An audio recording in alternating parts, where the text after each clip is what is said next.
Hello, everyone. Welcome to episode 15 of the Exodus seminar. Yesterday, we closed with Leviticus, closed with the end of Leviticus.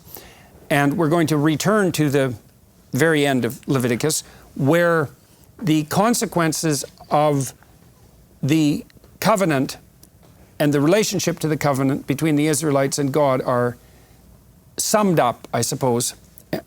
And what God pronounces in this section is the rewards that are attendant upon what you might regard as abiding by the dictates of ordered freedom, as opposed to tyranny or the abject, chaotic freedom of the desert.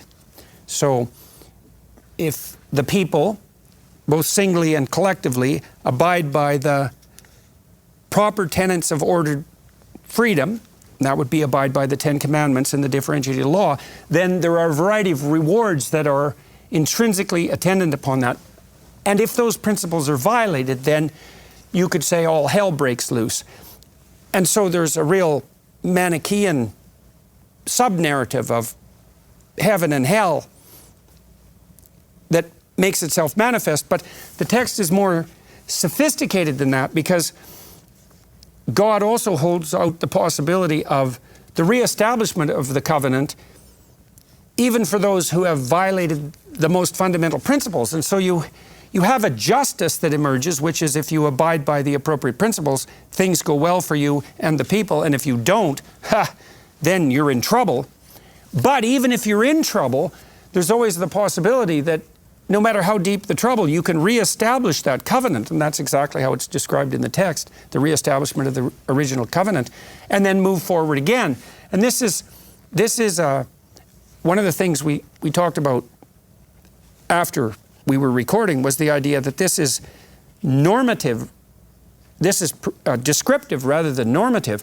What God is actually doing here isn't saying exactly what His will is. He's laying out the actual consequences for the way the world works.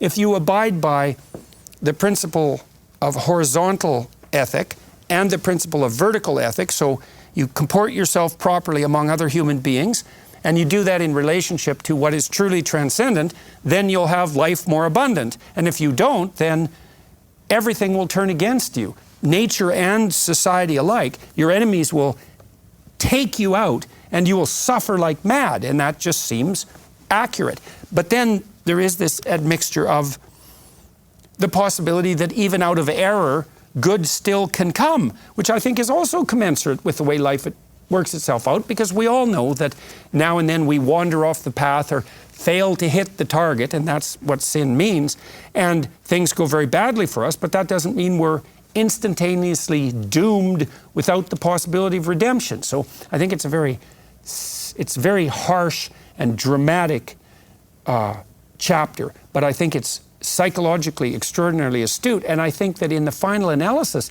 it actually tilts more towards an encompassing mercy rather than just a harsh justice. And the point at the very end, which is where God says that I'm not going to reject them or despise them and annihilate them, and I'm not breaking my covenant with them, right? He said at the very beginning of the section, if you break your covenant with me, all these bad things are going to happen. But then at the end he says, I'm still not breaking my covenant with you, which is typically not the way covenants work, right? I mean, if you sign a contract with somebody and somebody else breaks the contract is now broken. But what God is saying is that it's again, this romantic language. He's waiting for the Israelites to repent. He's waiting for us to come back to Him, right? We stray, but that doesn't mean He went anywhere. Right? He's still there, and He's just waiting for the people to fix it. The covenant has not been broken. It's very similar to what God sort of does after the flood, right? He says, I understand you're going to sin again, but here's the rainbow in the sky to remind you that I'm not going to destroy humanity again. He says, all these bad things are going to happen, but you're not going to be utterly annihilated, and that part is unconditional, that the covenant is still applicable. You know, obviously this was the subject for serious, interfaith debate for thousands of years, is whether the Jews had broken the covenant, and now there's a new covenant and all of this. So according to the Jews, this is good proof that that's not the case, right? That the covenant was not in fact broken, because it's not breakable on the side of the Jews, right? That's that God is still there holding by the covenant. It's not obvious that within a family, a father will break the covenant with his son. Like, I think generally speaking that if you're a father and your son goes astray, let's say, no matter how far he goes astray, there's a high probability that the door, in the most fundamental sense, is still open. I think that's exactly right. Well, one of the things that's worthy of pointing out, just in terms of the prophecy itself, because this has been used historically by Jews to say this is one of the reasons to believe the veracity of the Bible, right? It gives all these warnings, then all these things came true. And the part that people tend to ignore in this list, and it's pointed out by Abraham Isaac Kook, who was the first chief rabbi of sort of the pre-state of Israel, is that the part here that's kind of most indicative of history coming true is not the part about people eating the flesh of their children. That's existed across societies, unfortunately, in a wide variety of tragic situations, from the Great Leap Forward to the Holodomor in Ukraine. But the part where it says that the land, because of your breaking of the violation of Shemitah, of the Jubilee and the sabbatical year and all that it's going to lie fallow. That is where he said the proof is. Because when in human history have you ever had a land that is flowing with milk and honey, and a people sin, and then the land goes fallow and is a complete just trash heap for 2,000 years, which is exactly what Mark Twain describes it as in his Innocents Abroad, when he's talking about the land of Palestine in the 19th century. And then the Jews come back, and suddenly Israel is the 15th most powerful economy on planet Earth, and it's a tech center, and suddenly you have big farms there and all this kind of stuff. Like, it really is kind of an amazing historical. If it's not destiny, then it's a hell of a coincidence. Mm-hmm. But I think, obviously there's very deep things for you as Jews, but there's a very simple idea here. I think that a lot of people today need to take on board that choice and freedom are conditional.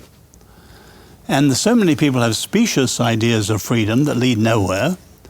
And true freedom, the greatest enemy of freedom, is wrong freedom. Mm-hmm.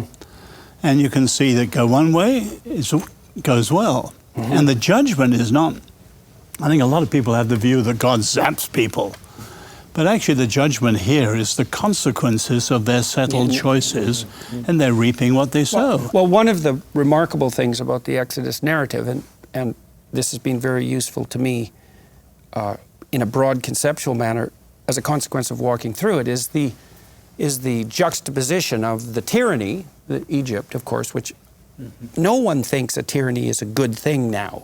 But people are very confused about the desert, because they think that the mere absence of order constitutes freedom. And the Exodus narrative is very clear, is that that the desert, which is, you're free to wander around blindly in the desert, and that is a kind of freedom. That's not obviously preferable, except as an intermediary place, to the tyranny. And I really think the notion of ordered freedom it's brilliant, especially because it does also help explain what it is that's attractive about games, because they're an ordered freedom. The book ends a history: authoritarianism, all order, no freedom, and anarchy. All freedom, no order. Right. Yeah, well, the anarchists are the worshippers of disordered freedom. The other thing that's interesting about that, and I guess pathological, is that the Exodus story does a lovely job of making this clear too, is that disordered freedom contains within it the unconscious call to tyranny.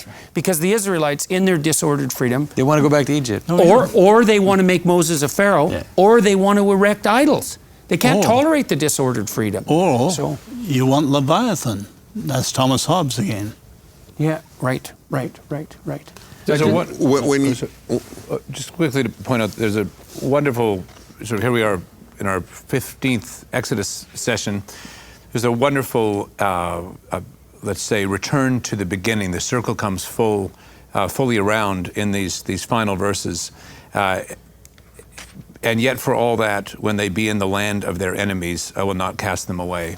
And then it returns to, I'll remember the covenant, because I have led them out of Egypt. But this is, in a certain sense, a prophecy about the return to a kind of Egypt, right? So that what we see is the being led out of the land of Egypt, the giving of the law, the setting up, and then the losing of the law, the transgression of the law, all these things that are here being described.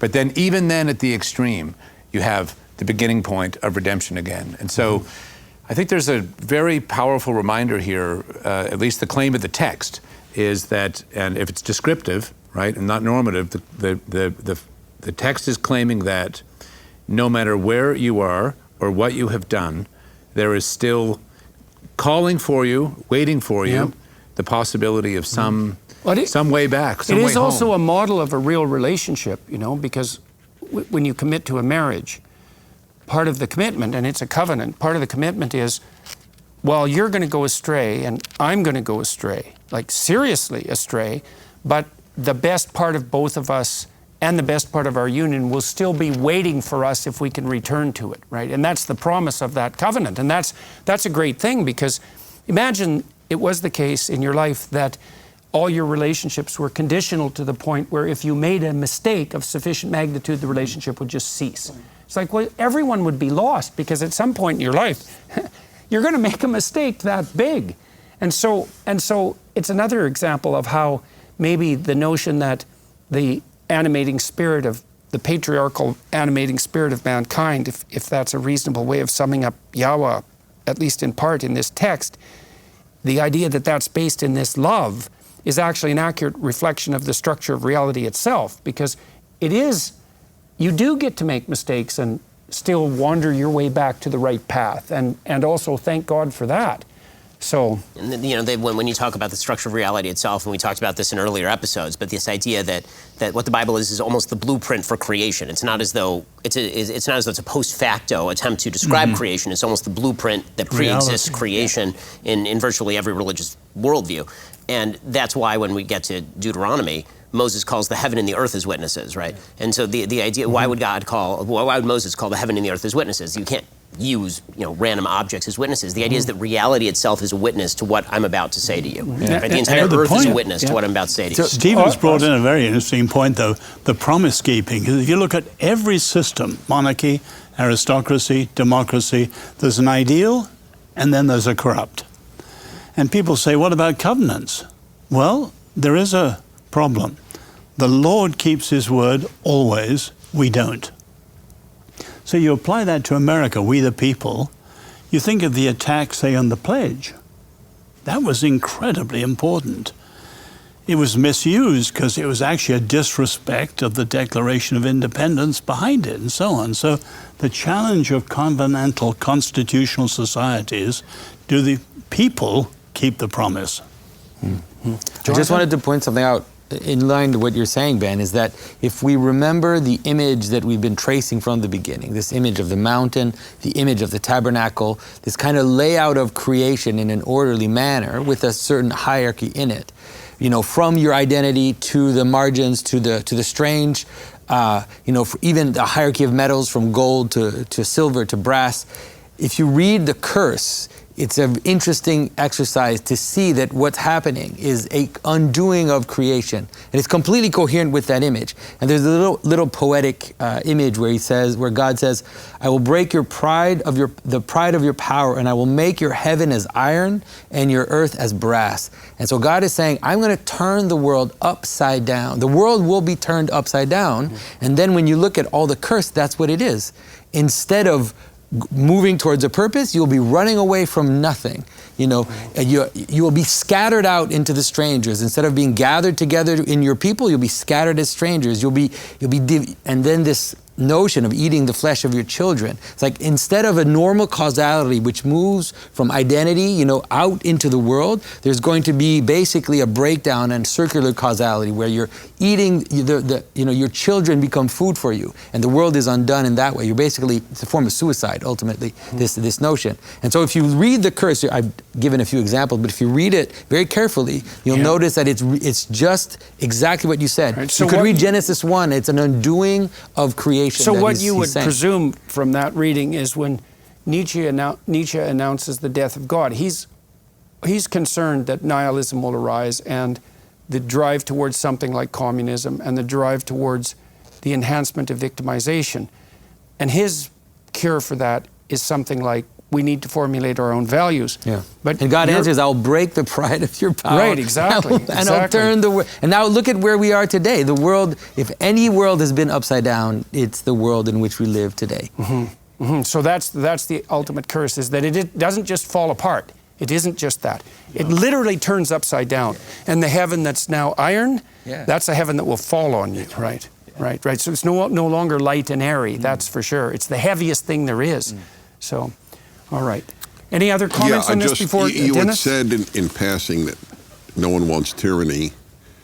and I certainly know the gist of what you're saying. And you had said, Oz, that freedom is a choice, and I just want to combine them. Until the worldwide lockdowns, except for Sweden, should be noted, Mm-hmm. I believed that too. Mm-hmm. I no longer do. Mm-hmm. I think that a lot of people are okay with tyranny. Mm-hmm. I think they are too. They prefer. Someone says they put manacles in their hands to keep their hands from shaking. They're so afraid. Mm-hmm. Right. You know. Right. Well, and there's also the underground delight that you can take when you participate in the tyranny of oppressing your neighbor. And that's a pleasure not to be lightly foregone. So, all right, so let's move into Numbers. I'll read, this is again from Wikipedia to cite the proper source, and I'll just go through the basic narrative structure here very quickly. The book of Numbers is the fourth book of the Torah. It has a long and complex history, but its final form is probably due to a priestly redaction, i.e. editing of a Yahwistic source. Those are two hypothetical sources of these ancient documents, made sometime in the early Persian period, 5th century BC. The name of the book comes from the two census taken of the Israelites. Numbers begins at Mount Sinai, where the Israelites, as we know, have received their laws and covenant from God, and God has taken up residence among them in the sanctuary. The task before them is to take possession of the promised land. The people are counted, and preparations are made for resuming their march. The Israelites begin the journey, but they murmur, which means bitch and complain resentfully, at the hardships along the way and about the authority of Moses and Aaron. For these acts, God destroys approximately 15,000 of them through various means. They arrive at the borders of Canaan and send spies into the land. Upon hearing the spies' fearful report concerning the conditions in Canaan, the Israelites refuse to take possession of it. God condemns them to death in the wilderness until a new generation can grow up and carry out the task. The book ends with the new generation of Israelites in the plains of Moab, ready for the crossing of the Jordan River. So I made a few notes on Numbers when I was attempting to edit it down to its narrative structure, and these are the sorts of things that it covers. It's quite interesting. It introduces the idea of statistics as part and parcel of the polity, the counting of the Israelites. There's a sociological aspect. There's a description of priesthood and law, sacrifice, a foray into a definition of faithfulness and despair, a story that we will spend some time on describing the presence of serpents sent by God in the desert, the necessity of voluntary exposure under those conditions, and the idea of the state borders. And so it's an early psychosociology, Numbers. That's a reasonable way of thinking about it. You know, one of the things that's really interesting is, so when you read the Wikipedia description, it says that it's named after the census that's taken. It's the Book of Numbers. One of the things that's kind of fascinating is to see the contrast between the names of the books in English and what they actually are in Hebrew, right? They're completely different. Right? The Book of Exodus in Hebrew is the Book of Names. Right? Shemot means names. The Book of Genesis is in the beginning, right? Bereshit. And the book of Leviticus, which no one knows what that means, actually, Leviticus, is Vayikra, right? And he called. And the book of Numbers would be in the desert or in the wilderness, right? In the wilderness is a much better name for this book than Numbers. But Exodus is much better than Names. I'm not sure that's true. I'll tell you why. I'll tell you why I don't think that's actually true. The reason I think that that's not actually true is because the process of naming is the process of specificity, meaning that what you're actually doing but you is... have to know that and think it through. It's like when music needs an explanation, it's not great music. If a name needs an explanation, it's not a great name. Well, naming is an Deuteronomy interesting is name very if you different, think about it as the Adamic capacity to name, because to name is actually to subdue and categorize and to put everything in its proper place. Right, which is and really that's the what story of happens the at Mount Exodus. Sinai, right? Everything is subdued at Mount Sinai. It's given its proper due. Also, the book of Exodus, I mean, if you name it the book of Exodus, it suggests the high point of the book of Exodus is the Exodus, which it's not. The high point is actually the giving of the Torah. Well, the high point is not names either. No, but the concept of the Jewish people or the Israelite people being formed and the giving of the name to that people. I'll make the case that Bamidbar at least, Right, okay, the numbers ought to be named in the wilderness because the stories of what happens in the wilderness are really a better name. That's a and better I'll name. also say that Deuteronomy, which in Hebrew is Devarim, which means words, right, which is what Moses is giving over is a better name as well. So. Okay. All right. Numbers 1. This is just an example of what's happening at the statistical level. And the Lord spake unto Moses in the wilderness of Sinai, in the tabernacle of the congregation, on the first day of the 2nd month, in the 2nd year after they were come out of the land of Egypt, saying, Take ye the sum of all the congregation of the children of Israel, after their families, by the house of their fathers, with the number of their names, every male by their polls, from 20 years old and upward, all that are able to go forth to war in Israel. Thou and Aaron shall number them by their armies. And I guess you could also say that this is an extension of the process of naming to the process of numbers. And numbers are they the ultimate extension of the power of naming? It's something like that. I mean, because they're part of the process by which we categorize and make sense out of the world in an abstract and semantic manner, and they're a very technical way of doing that. And so after you name things, do you get to the point where you can then number them? And that is definitely a sign of an emerging technological and conceptual sophistication. Once you can number things, you're very, very powerful. Well, you can see the transition from Exodus, which is speaking of the Jews as a full nation, to now the tribes, right? You immediately go into, okay, but we're a nation, got it. What we actually are underneath that, the next level of governance is going to be the tribes. And so we're going to get a lot of emphasis in the book of Numbers on the tribes and the battles between the tribes and how the tribes interact with one another.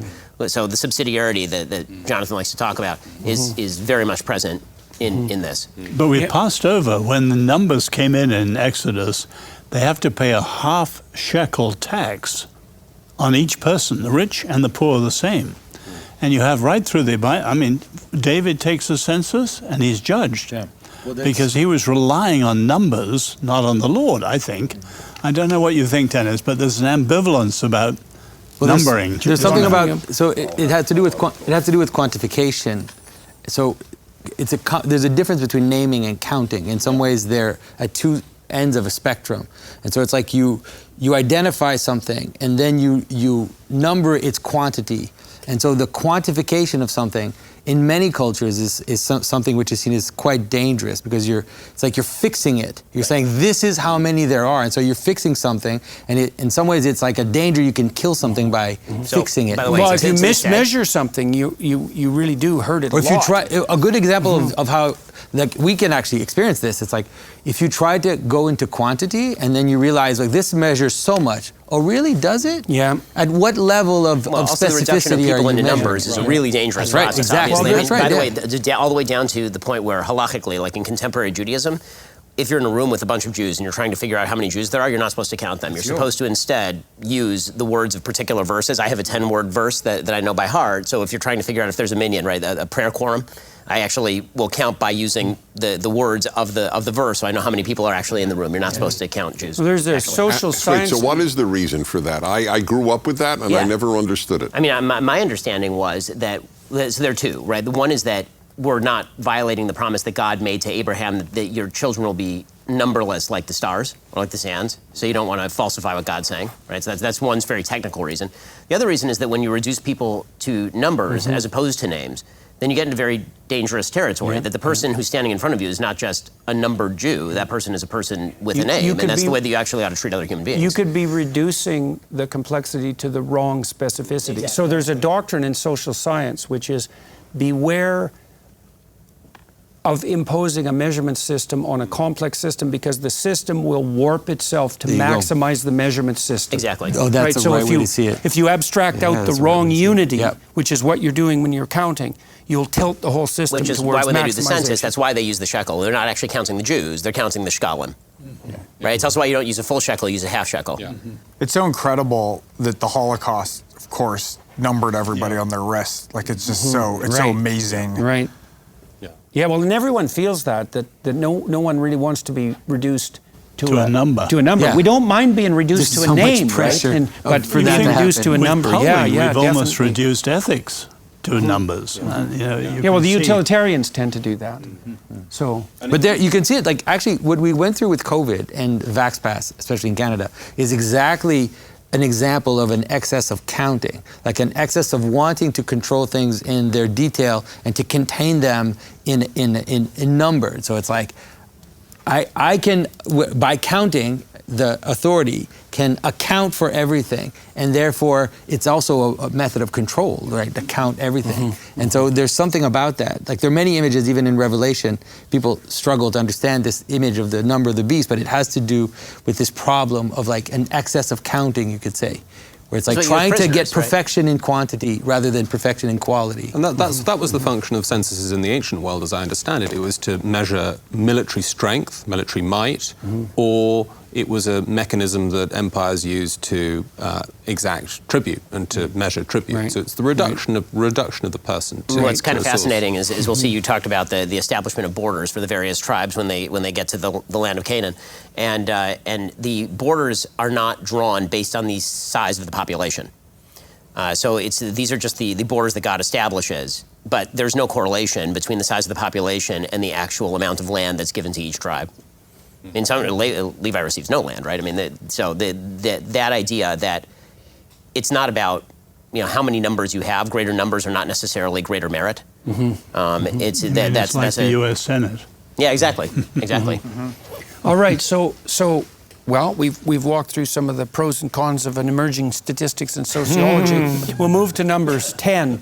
I termed it moving out, and it came to pass. Now, remember what happens here is the Israelites rest when the cloud that's guiding them rests, and then when the cloud decides to go where it will, then the Israelites are bound to follow. And we talked about that a little bit in relationship to the idea that there is a time to rest and there's a time to move, and that you do move.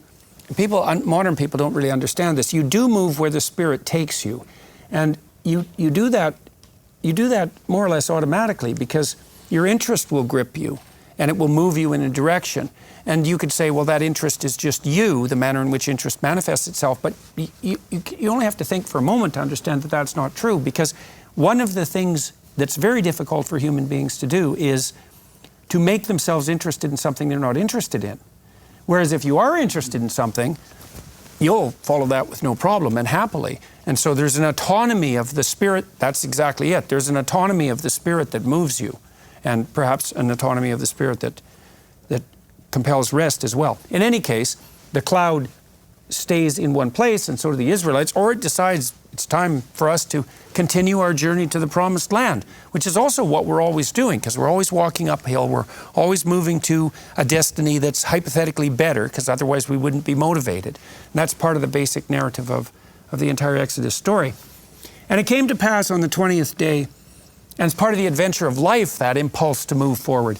And it came to pass on the 20th day of the second month in the second year that the cloud was taken up from off the tabernacle of the testimony. And the children of Israel took their journeys out of the wilderness of Sinai, and the cloud rested in the wilderness of Paran. And they first took their journey according to the commandment of the Lord by the hand of Moses. So, and then I'll move to 14 to 27, unless anybody has any comments on that, the idea that the cloud's moving. Then the next section of Numbers we'll touch on is 14 to 27. The only intervening comment I'd make here is that for a couple of chapters, and you're going to need this for later, the Jews bitch a lot. Like a lot, right? Like they complain about there's lack of meat. Why is there no meat? And Moses gets very angry at them, and God gives them the meat. And so this sets the sort of, you think the covenant has been reformed, but it doesn't stop the complaints, and the complaints are going to lead up to the later Moses striking the rock. But you have to have that knowledge that the Jews just keep complaining about things, and Moses keeps getting angry at them, and God keeps getting angry at them in kind of varying degrees. And so the wilderness is a pretty draining place, and the heights of revelation are not enough to take you out of the depression that you sink into when you're actually in a wilderness. And it's important, I think, to recognize that. And it's that. difficult to maintain integrity of community when people are wandering, when people are only voyaging to the Promised Land, and everyone wonders if there's a better path or even if they're going in the right place. And so that would be an echo of the idea that even if a people are united, or even if you're united within yourself, there are going to be doubts that are emerging constantly that have to be managed. I mean, one of the things that happens to people when they collapse into depression and anxiety is that the internal murmurings get so prevalent and loud that they destroy not only the covenant, but the possibility of any covenant whatsoever. That would be cataclysmic depression.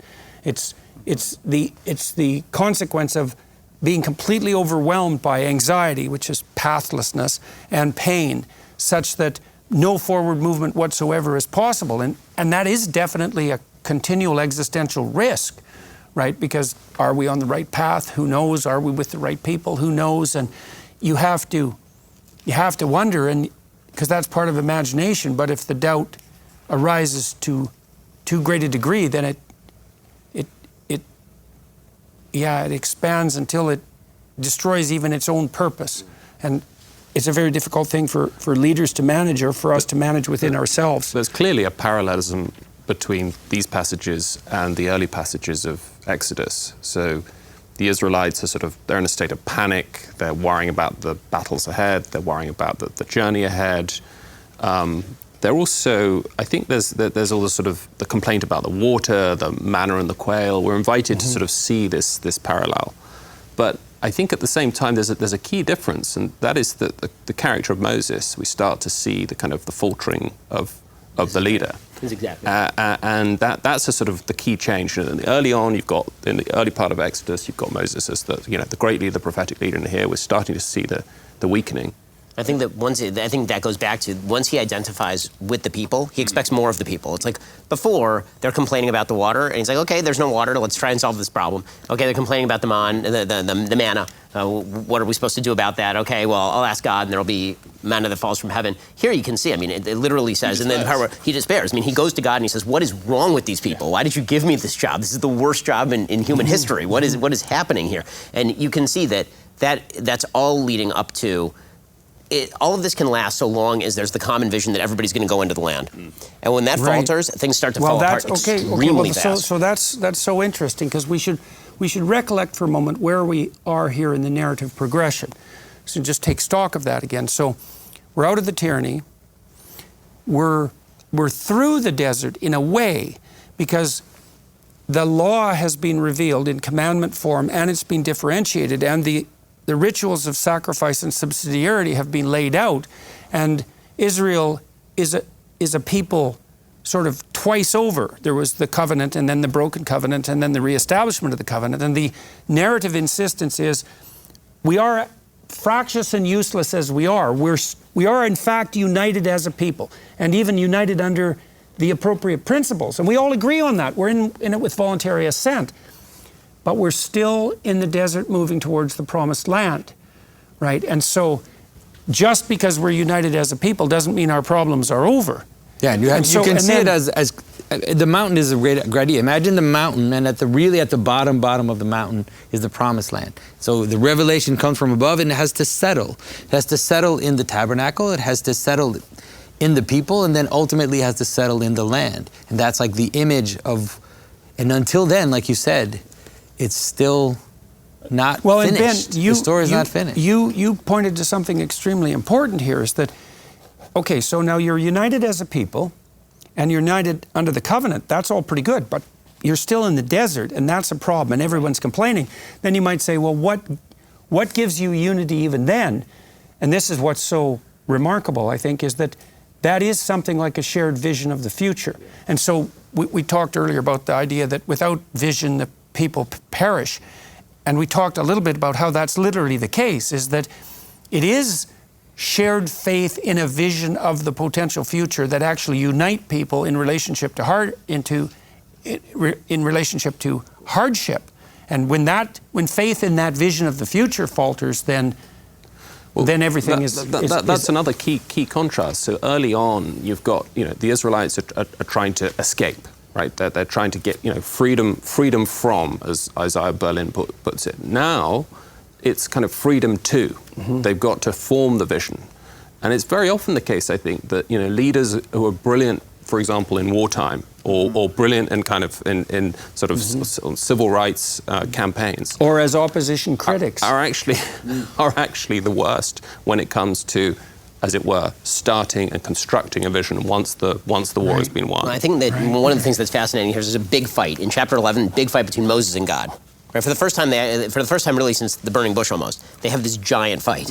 And there's a big fight where Moses says to God, "These people they're garbage. What are you doing? Why are you making me be with these people?" And God's immediate response to them is He says, "Okay, well then I'm going to need you to devolve authority." He says, I need you to bring me 70 elders, and they are going to come to the tent of meeting. I'm going to speak to all of them, and I'm going to start to devolve authority away from you." And Moses is saying, well, but that's not, why are you punishing? Like, punish the people. The people are the ones who are bitching and moaning here. What exactly why is this because of me? And so he's really angry at the people, Moses, at this point, right? He's saying, why are you even bothering to feed them? Like, they're asking for the meat. Why are you bothering to feed them? And God takes that as like, well, you're saying I can't do it. But that's not really what Moses is asking. That's not really what God is answering. What Moses is saying is, why should they be fed? Why are you giving in to these people? They should know better than this already. We've been through this already. And God is more merciful to them than Moses is. And also, he has more justice for them than Moses does. Right? Because God's still not Moses, right? But is that also an attempt by God to rectify their inadequacy? Because one of the ways that perhaps you rectify someone's faithless inadequacy is by actually giving them, paradoxically enough, by insisting that they take more responsibility. Well, right. So the way God answers this question is he says, okay, I'm going to give you meat. You get what you want, but you get so much that it's going to kill you, right? I mean, it says that God strikes them with a plague and the meat is still in their teeth right after that. The idea being that he's going to punish them kind of according to what they wanted here. And he's saying to Moses, I had this the whole time. Like, you seem to be doubting me, but I knew what these people were. You think I don't know what these people? Of course I know what these people are, and that's why I gave you the job. And so God's kind of upset with Moses, saying, well, I knew what they were. I know who you are. I know that you're capable of doing the job. So what are you getting so upset about? Like, you should really understand your job. You can start to see all the fractures are beginning to emerge, and within a couple of chapters here, everything is going to start to just blow apart. I think there's a great overriding lesson, at least as I've studied numbers all of my life. First of all, on numbers, when people ask, what does it refer to, numbers? I go, numbers of complaints. So that helps that part. What really ticks God off, and it's another reason I just love the Torah, because it's so real. What really ticks God off is complaining. And I think that... And is that like resentful complaining? Bitter, resentful, underground complaining? The key word for me is that it betokens ingratitude. Right. God hates ingratitude. I'm not God, but I hate ingratitude too. I am convinced it is perhaps one of the key aspects of a bad human being. Do you think that... I'd like everybody's opinion about this. I mean, I noticed in my clinical practice that there was almost nothing worse for someone than resentment. Now, it was educational, because I learned that there were two interpretations for resentment. One was you're being oppressed either by yourself or by someone else, and you need to stand up for yourself. And so the fact that you're resentful means you're allowing yourself to be tyrannized over. That's one possibility. So then you should integrate your aggression and learn to stand up for yourself. That's a form of assertiveness training, very common therapeutic practice. But the other was, you're just immature.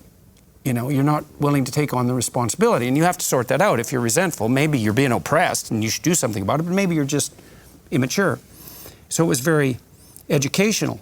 But the problem with resentment was that it really embittered people, and it also justified the use of vengefulness against other people. Mm-hmm. And so it really hurt them. Now, do you think that the question here is gratitude the opposite of resentment? And if you practice being grateful, is part of the reason you're doing that is to learn to master. You have reason to be resentful, right? Because life is hard.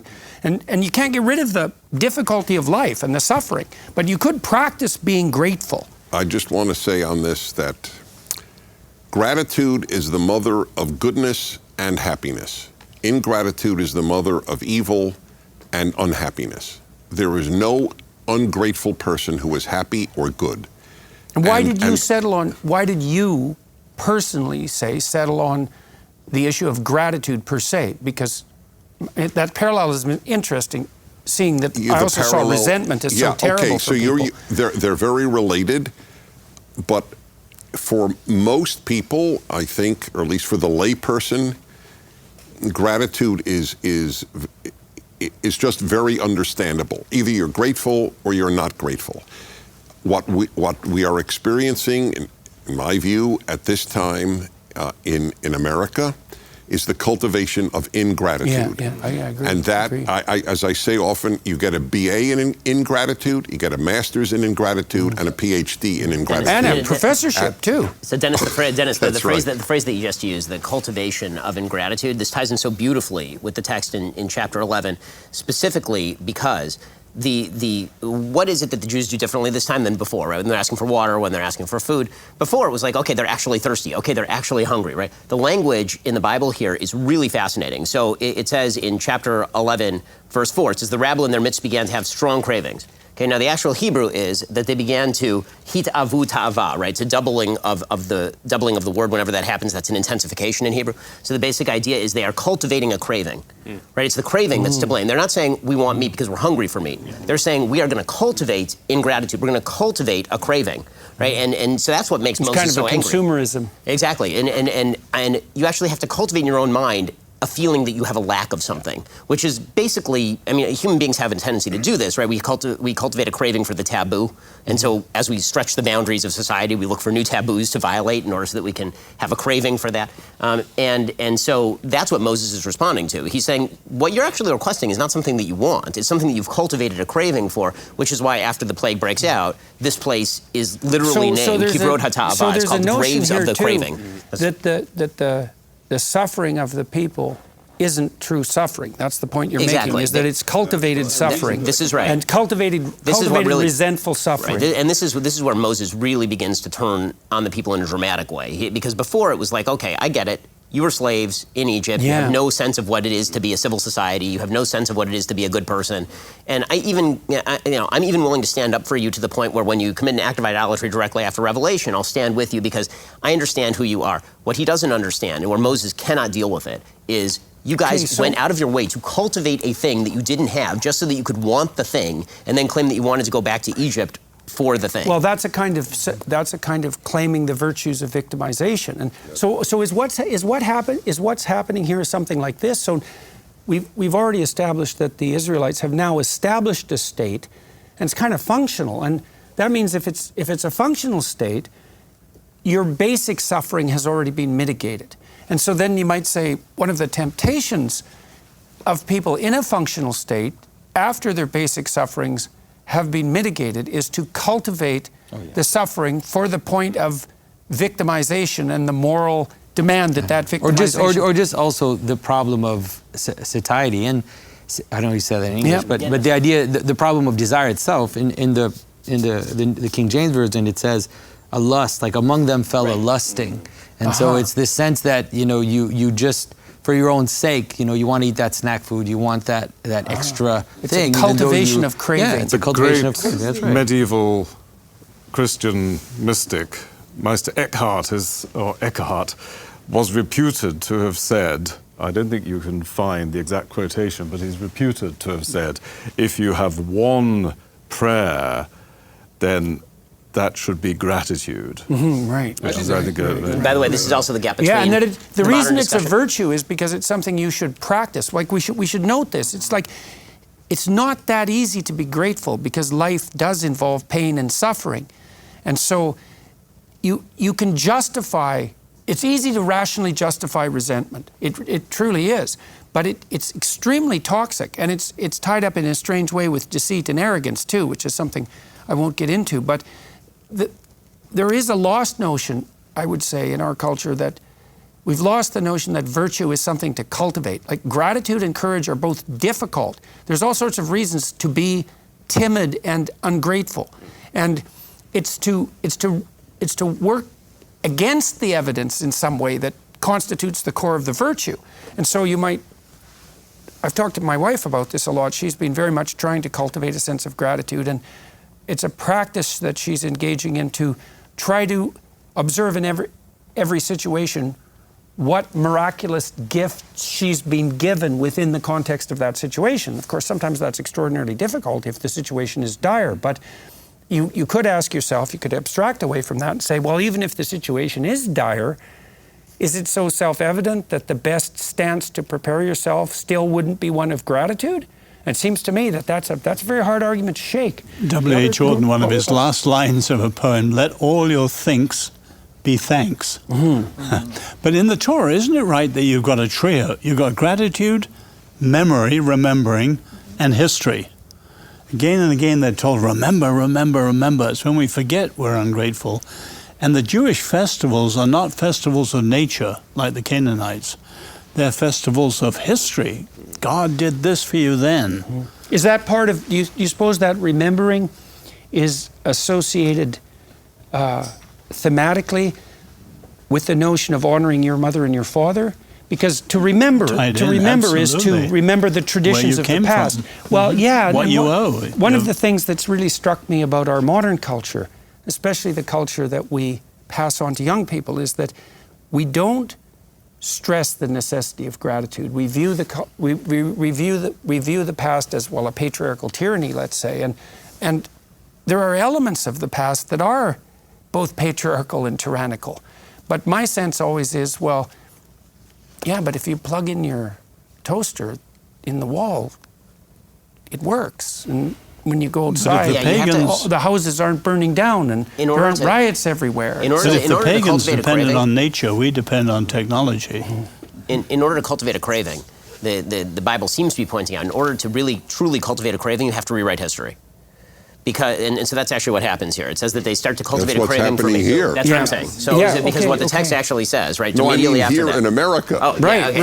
Yeah. So right, exactly. So the text says that right after the people begin to cultivate a craving, listen to the way that the Bible characterizes the Israelite complaint, right? They say, "Who will give us meat to eat? We remember the fish we ate in Egypt at no cost." And they were slaves. But the way they remember that is it didn't cost us anything because we didn't have to buy it. Right? Well, the same thing happened with post-Soviet nostalgia. That's right. Remember the good old days under Stalin. It's like the part of this Stalin to me is positively regarded by a majority of Russians to this day. For me, what's interesting is that the ingratitude leads immediately to regression. And there's the Jungian term I always forget, which I ask you, that's regression to a prior archetype. What's that name when you... Oh yes, I'll remember that in a moment, yeah. Retrogressive restoration of the persona. Right, it's basically like midlife crisis, in a way. It's like you're in this time of change, you're getting close to something, right? And you're out of, like, I think of this image a lot in terms of, like, you're a hermit crab on the bottom of the ocean and you've outgrown your shell, right? And you're scuttling out, but you're naked and you're vulnerable and predators swirl everywhere. And you don't even know if there's another shell that's out there that you can fill. It's very much the state right now of the Israelites. And you have to have faith to keep going, that not only will you find something out there, but that it will be more capacious, that you can fill it in a greater way. And so many people seek to kind of scuttle back to the thing that they ill-fit before and kind of cram themselves back into something. Well, that was a pre-existent state of order, right? So there is a validity. There is a validity in nostalgia for the past, and the validity is, well, we weren't dying then, and that's the truth. And so, but it's not a fit that you can wear again. It's like, right. That's the danger. It's the siren song of a midlife crisis. Let's say, if I just go back and do this over again, it was better. That would be the pathology of an unthinking conservatism. Right, but they're misremembering. That worship of the past. Yeah, they're misremembering. That's the point. It's not just, oh, we survived, or at least we were alive back then. It was like we had all this extraordinary food. And I think a little bit later, they actually describe this kind of a shocking verse to me, Egypt as the land of milk and honey, flowing with milk and honey. I think that's right, isn't it? It's just an extraordinary kind of, it's not just forgetfulness or misremembering. It's the projection of the destination into the past. Exactly. The destination they're journeying to, as it were, is just flipped around as if they're heading back. Yeah. So now the Israelites have a state, and now they're tempted by ingratitude, and the ingratitude makes them murmur, and the murmuring is, in a sense, calling forth another tyrant, and that's what Moses is objecting to. He's saying, now the burden is too great on me again. And God returns to this notion of subsidiary responsibility once again, right? So to even address this issue of emergent, lustful ingratitude, it's the same remedy.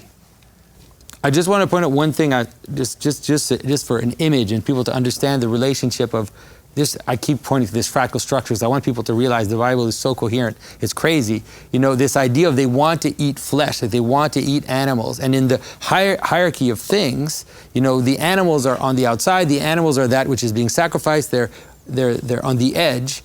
And so God burns the edge of the camp. It's almost like, that's what they want, and that's where the fire comes. It comes from to the edge of the camp, kind of singes the edge.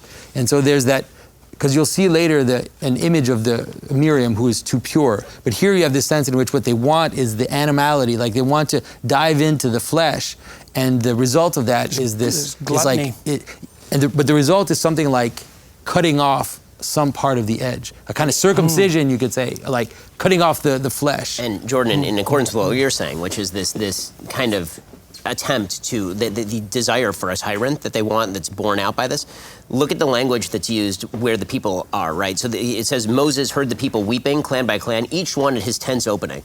The last time you saw that language is when Moses was in the tent of meeting by himself, right, before the reestablishment of the tabernacle. He's out there, they're each at their tent's opening, and they're looking this way so they're treating Moses like, you're the tyrant, give us what we want, right? We want the person who can provide us the meat. And Moses is saying, I don't want this. Why are you giving this to me? It's too much for him. It's too much for me. I can't do again. this. And God says, okay, fine. So then the answer is that I'm going to take some of your, it's, again, more tragedy for Moses. The glory that I've put upon you that comes from my relationship with you, I'm now going to spread to these 70 elders who are going to help you carry the burden.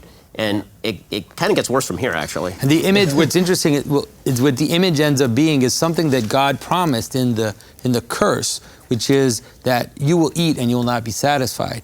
And so then it's almost, God is going to say, oh, you want meat? Oh, you're going to have so much meat that you're going to be disgusted of it. Like you're going to loathe it by the amount of meat that you're going to have. Which, by the way, is actually pretty good therapy. Like if you ever have a kid who really has a craving, you just like have a family friend, yeah, exactly, who did this with cigarettes, found their kid smoking, and was like, okay, here's an entire pack. You're going to smoke this entire pack right now. Kid never smoked again. That's right. So do you want to continue from verse 18, or do you want me to go? Well, we were going to move from verse 14 to 27, unless there's something else that is back in chapter 10 that you're in. Oh, okay. Okay, well, I'll return to that for now, and then we'll pick it up. Yeah, so this is just more of this subsidiary organization, just the narrative part of that Ben commented on, the differentiation of the social order right to the tribal level, 14 to 27 in Numbers. In the first place went the standard of the camp of the children of Judah according to their armies, and over his host was Nashon, the son of Amminadab. Thus, then after that, because you're going to skip to 28, but then after that you have all the tribes described with their standards. Basically, they're walking ahead, like in order, depending on their different identities. Right. And so what we have here to point out why this is relevant is that the Israelites are on the move again, but there's a hierarchical structure to their movement as well, to their movement forward, and that's in keeping with their tribal allegiance. That's right. Yeah. Right, and that's part of a subsidiary structure. So when you're moving forward, obviously, when you have an organization, when you have a staff, which is an interesting term because it's the same idea as the staff of Moses, you differentiate your staff hierarchically, and then you move forward with your staff, like in a business organization, you move forward with your staff towards the desired end in a hierarchical manner. It's like a phalanx. By the way, it's fascinating that the tribe of Judah comes first, so obviously that's an echo down in history to it's the tribe of Judah that's going to take the kingship eventually under King David. And then in Christian theology, obviously, it has tremendous implications as well. The kind of great, and the first person who's carrying it is this guy Nachshon ben Amminadab, right? So the story in the that harkens back to Exodus. There's this very famous midrash, which is sort of a commentary kind of on the Bible. And the story of Nachshon ben Amminadab is that Nachshon is the person who, at the splitting of the Red Sea, when, if you recall, God says to the people, go forward, and they're like, what are you talking about? And Moses starts praying, and God says, no, you have to go forward. So the legend is that Nachshon ben Amminadab, this specific guy, is the guy who walked into the water up until it reached above his nose, and at that point, God split the sea. So he was the natural leader there. Yes. You know that's even, this is a little biological interlude. I was talking to Temple Grandin, who knows more about herd animals than anyone else in the world. You know that cows have natural leaders, and that cowboys who know their herds, they move the leader, and all the cows follow. And then, you know, if you take your cows on a long trip, imagine you numbered them in sequence when they pass through a chute, and they just do that of their own accord. Then you take them like on a 3-month trek, and you run them through the chute again, they'll run through the chute in the same order. So there's a natural hierarchy of leadership, and that the cows who are leaders have now I don't remember what the set of distinct physiological characteristics are, but they have a set of distinct physiological characteristics. And all the cows know who the leader is. Usually. Yeah, charisma, that's right. Their face shines. Yeah. I want to just point out something that, maybe it's been obvious since the beginning, but this is maybe a place to point it out, is that Israel is not just one thing. Right? Israel is already a multiplicity inside a unity. So the way that God conceives Israel is that it has already that fractal structure. And so if you think of, from the time of Napoleon up to the Chinese totalitarianism, you can see there's a tendency to want to impose uniformity through the system. Localism is seen as something bad, which opposes unity. But in the text, localism is part of unity, right? It's and actually part of diversity. Exactly. So yeah, this is so interesting because the people who push diversity now are anti-hierarchical, and the problem is they sacrifice unity. And so the proposition in this text is that hierarchy is the structure that optimally balances the necessity of unity with the necessity of diversity. And that in some ways it all starts actually from the bottom, not the top. I mean, it's oriented towards the top, but we've seen this, I think we've talked in previous episodes, haven't we, that there's this kind of this gradual development from, just a single individual to a couple to a family to a clan to a tribe and then all the way up to a nation. And yet here we go right back to the building blocks. And it's really, it's profoundly countercultural. It is so unfashionable to talk about, tribalism is just a byword for kind of primitivism, and we should really be thinking, the Enlightenment vision is the brotherhood of man, kind of universal humanity. It's also countercultural to point out that hierarchy is the means by which peaceful diversity can be attained. Right. Correct. Yeah. Right? Because if you fragment, this so is the notion would be if you fragment the hierarchy. Burke's platoons, Yeah, these are exactly. That's where it's got to start, and it builds up. Well, it's the same throughout the natural kingdoms, right? Because all animals, virtually all animals, even those that aren't social, are hierarchical. And there has to be a multiplicity of animals, but they have to organize themselves. And it's so fundamental. This is so fundamental. Argument I've tried to make publicly is that your serotonergic system tracks your hierarchical position, and it's actually the system that sets up the architecture of your brain. Like, it's an unbelievably fundamental system, and one of the things it's primarily concerned with is hierarchical placement. And that's a reflection of the logos idea, the natural logos, that there's an ordering principle in nature itself to unite multiplicity and unity, and that's hierarchy. Hierarchy is also forms of tyranny, dictatorship, imperial empires, and so on. But we're saying the opposite, that hierarchy tends to be authoritarian. How do you distinguish the two? I think this is covenantal. That's how you distinguish it. And I would say to some degree that, the radical leftist claim is that all hierarchies are expression of power, and I would say no, all corrupt hierarchies are expression of power. A genuine hierarchy. And this would be a hierarchy that wouldn't be predicated on an ideology. It would be predicated on something like a valid covenant. A valid hierarchy serves the proper vertical and horizontal purpose. So it serves the purposes of propagating social organization. You see this in chimpanzee hierarchies and in hierarchies of rats. But in human beings, it also serves that vertical axis that's the true uniting principle of the psyche and the social group at the same time. That's exactly right, and this is why in the Bible, when it describes kingship, for example, it's not an absolute monarchy. It's effectively a constitutional monarchy, right? One of the commandments in the Bible is that the king, everybody is bound to write a Torah. You actually have to personally write a Torah, or at least you have to write a letter in a Torah. Is the modern practice. If you're wealthy enough, you can commission the writing of a Torah. But the king is supposed to write two. Right? He's supposed to write one that he carries, and he's supposed to carry it around on his person at all times in the Bible. And he's bound by the dictates of the Torah, which is why when you get to later books of the Bible, you end up having prophets who are coming and chiding the king. Right. Well, where do you have that? Well, so sovereignty is a modern question. It's like it's an image of and a very primitive question, right? It goes all the way back to Mesopotamia, and it goes all the way forward to the Soviet Union, right? Yeah. Well, right. And so what we have here, we have the dawning of the question of by what standard should a monarch be bound? And one answer would be, well, only by the dictates of his own power. But obviously the prophets in the Old Testament object to that continually because they remind the kings constantly. Samuel it's like, don't uncrowns forget a king.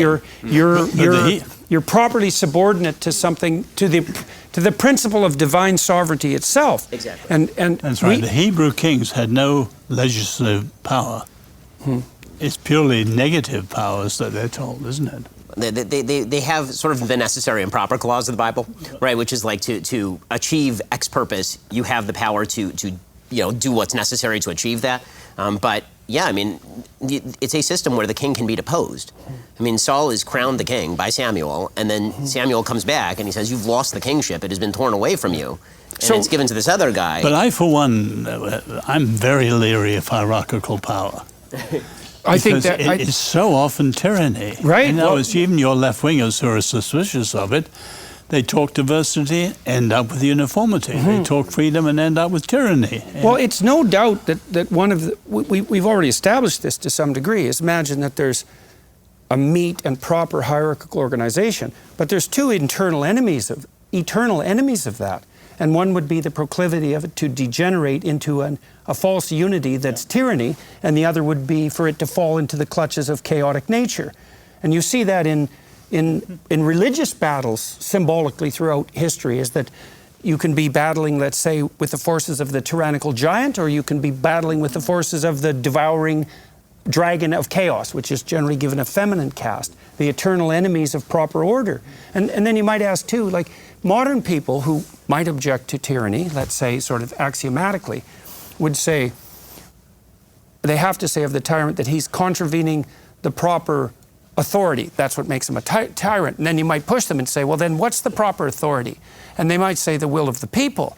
But then the problem with that is you can get a degenerate populism.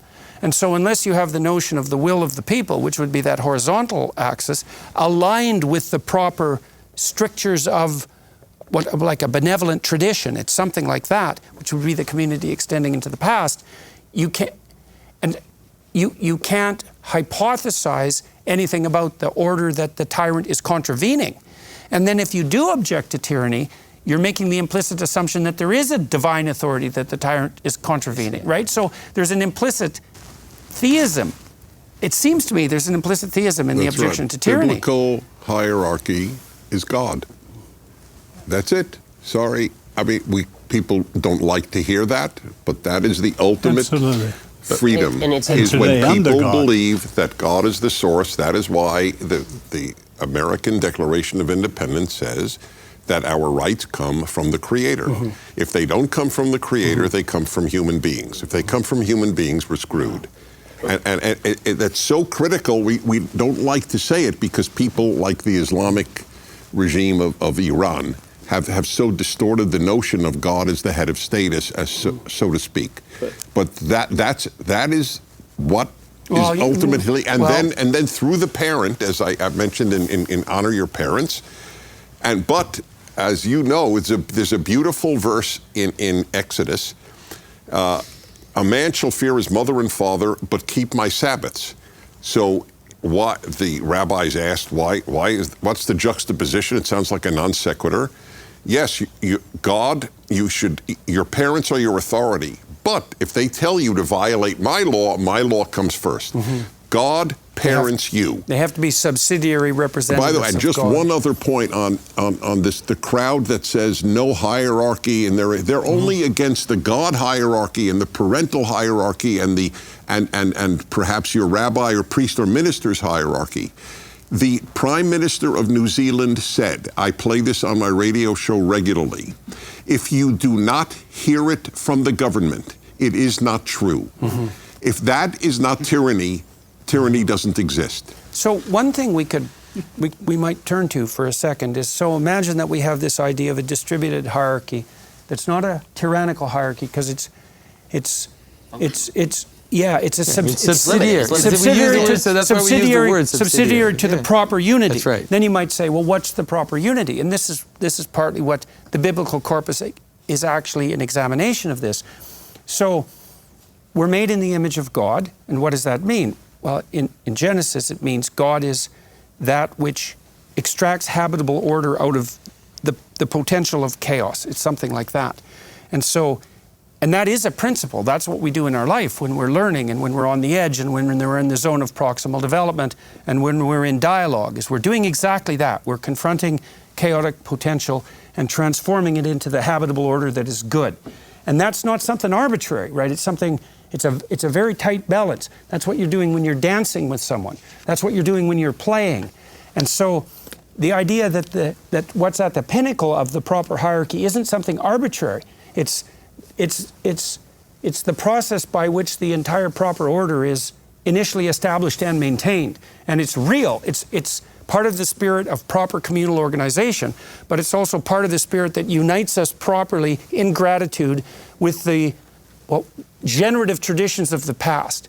And because people, the relativists, they say, well, you just put something arbitrary in the highest place, and so your tyranny, your religious tyranny, is no more different than it's no different than any other arbitrary tyranny. It's like, no, that's not true. It's the principle that's at the top. There is a principle that needs to be at the top for the whole game to proceed. But just boy, like, do you need safeguards. In other words, say servant leadership is one safeguard. Right. You need a whole series. Right. Well, that would because be in a postmodern age, power is the currency. Hierarchy tends to be very dangerous. Well, part of the insistence in the biblical corpus is that what did you call it? The servant leadership? Servant leadership, right. The highest should serve the lowest.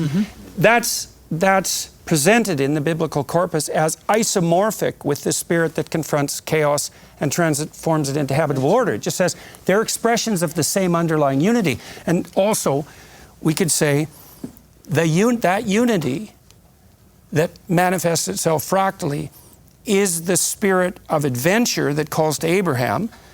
It's the spirit of careful, cautious apprehension of the future that calls to Noah, and it's the spirit that leads the Israelites out of tyranny. It's all the same thing, and it's all an attempt to specify what that necessary unity is that produces the proper hierarchy. I think there might be something else going on, and we're seeing in chapter 11 something very interesting, the slow dispersal of power from Moses to the 70 and then beyond. So we're getting to the point where, as it were, every individual within the hierarchy of the sort of political culture and structure of Israel has a kind of equal access to the divine, equal access to the sacred. So there is a hierarchy, but it's a kind of immanent hierarchy, and the principle that God was right at the top of the hierarchy, being mediated through Moses, is now that principle is starting to transcend every layer, every level of the Israelites. Well, it's starting to break them down, by the way, right? Yeah. Because what's going to happen in the rest of this book is that the people are going to start experimenting with ideas of how the hierarchical power ought to be distributed, right? So in the aftermath of the sin of the spies, when it becomes clear that everybody's going to die in the desert, you have, which I'm sure get to, the story of Korah, which is who decides on essentially egalitarian politics, right? All of us have equal access to God. We don't need any hierarchy. The hierarchy is of no use to us. We have all equal, and that fails utterly as well. It's a really delicate thing. I mean, what you're pointing out, Oz, that it is delicate is something that's important to remember. It's something that has to be consistently cultivated and maintained, a proper hierarchy. It's not as though it just continues to stand. Well, that's what religious practice is for, is to maintain that. And indeed, the word hierarchy is a deeply religious word, because, I say this to please Jonathan, among other reasons, but, I think I'm right in saying that the word hierarchy is coined by Dennis, the Areopagite, pseudo-Dennis. And of course, etymologically, it's linked to the arche, the source or the principle, and the holiness of that principle. So we may be lulled into this idea of hierarchy in terms of brute force, but there's maybe a deeper sense of hierarchy, which is linked to this idea which we've come across repeatedly in our reading, that of the sacred, that of the holy, and the importance. So it's the differentiation of the sacred. That's a proper hierarchy is the differentiation. Well, that's one sign. Obviously, one has to be careful about inferences from etymologies, but I just think it's worth noting that it does have this sacral religious. Because then Well, we should also notice that sacrum is also the base of the spine, and it's what you rest on, right? So if we're talking about etymology. A quick plot question here about Moses' demotion. Do you think that, is this inevitable? Is this a result of the people complaining to him? Is it a result of him complaining to God? It's pretty obviously him complaining to God. I mean, he goes to God and he asks for the demotion. And then the next thing that actually happens is you have the whole situation. But it's not the first time he's done this. But if he did this at the beginning and God gave him Aaron, and so it's like it's just a continuation of this pattern. So could he have done something different to not get the demotion, to not start the process of maturation? So theoretically, the counterfactual seems to be that Moses could have just gone to God and said, the people want meat. And God says, okay, well, then they're going to get as much meat as they possibly want. But Moses is really, at this point, angry with the people that he is. And remember, this is a person who gave up his possibility of being the nation, right? God said to him, you can be the nation. No, I'm sticking with these guys. And here are these guys just being the worst. And so he says... he's being driven crazy by their ingratitude. That's correct. Why they keep coming but back to his it. It can drive you crazy ingratitude. And by the way, and you see that because he later, like just a few paragraphs after this, what's going to happen is that there are a couple of other guys, and it's this really bizarre segment that seems completely unassociated with the plot line, where these two guys who are prophesying in the camp, right, Eldad and Medad, they show up and they're prophesying in the camp. And Joshua comes to Moses, he says, you should kill them. They're prophesying in the camp. You're the prophet. Why aren't you the one who's prophesying in the camp? And Moses says, what? If God chooses Eldad and Medad to talk to, then that's his problem. Like that's something that he gets to do. Moses is tired of being held solely accountable for the sins of the people. So why do you presume that he's being demoted rather than being rewarded by the differentiation of responsibility? I think it's the same thing in the narrative, meaning like he asks for the demotion, but it's precisely that makes everything unworkable. This is actually one of the, so there's a lot of talk sort of in the commentaries in the portion of Jethro in Exodus, when Jethro comes to him and he says you should devolve authority down the line. There's actually a very, very hotly fought kind of what we call machloket, an argument over whether this is a good idea or a very bad idea. Meaning, like, it's a good idea in the sense that it makes things more workable for Moses, but it's a bad idea in the sense that Moses is the one with direct access to the divine who's going to make all the right decisions, right? The minute that you start to devolve authority, one of the problems is the people you devolve authority to can make some really bad decisions. Right. But you can raise them up. It's a problem. So it's the problem of mediation in general. This is what I was trying to bring up right at the outset. It's like in Aaron, if you look at it at the seed of Aaron, Aaron will show you the problem of mediation. So there's a grumbling. It's like, no, we want some mediation. So God says, relents and says, fine, you have Aaron. Aaron is the one who makes the tabernacle. Aaron is the one who makes the golden calf. It's like, those are the two possibilities. Any type of mediation is always subject to corruption because it's a mediation. And so in this text, we're seeing the same thing happen in different ways, which is, they say they want meat, like there's a relenting of God. And then later in the story, in the whole story, the Israelites say they want a king. All right, you have a king. It's like, well, it's a relenting. And that relenting has a positive and a negative aspect, just like all mediation. God can is still always achieve positive his and purposes negative. through the kind of you could say concessions that that he makes cosmically to he will human... ultimately achieve through that mediation. It might even be the way that God processes through the world. Also, the kind of giant overarching message is, it doesn't matter what system you guys choose, whether it's a king or a set of judges, or the question is, how are you orienting yourself to the divine? If you properly orient yourself to the divine, then the system that you choose is almost of no consequence, which, by the way, is kind of what Aristotle says, right? I mean, the basics, he says, like, any of these systems could theoretically work. The question is which one is most likely to work. I think it's also important to say that it's easy to think about hierarchy as if it's this kind of, stacked thing, because of course, in a certain sense, that is what it is. But as if you could live without it. But there is no living without hierarchy. I mean, think about it in the simplest terms. For example, where do you learn the things that you learn? Let's say, where did you learn to love another human being? Or where did you learn a certain virtue? And it always comes down to that having been mediated for you by someone else or some other situation, whether it's a teacher, a friend, a parent, or whatever. And so it seems to me that even if you regard things as completely flat, your progress through time is still always being mediated. Your discoveries, for example. Well, then let's use that to move back to the text, because that notion of your journeying through time being mediated by hierarchy is part of the remainder of this particular text. So remember, 14 to 27, order of the tribes. In the first place went the standard of the camp of the children of Judah according to their armies, and over his host was Nahshon, the son of Amminadab.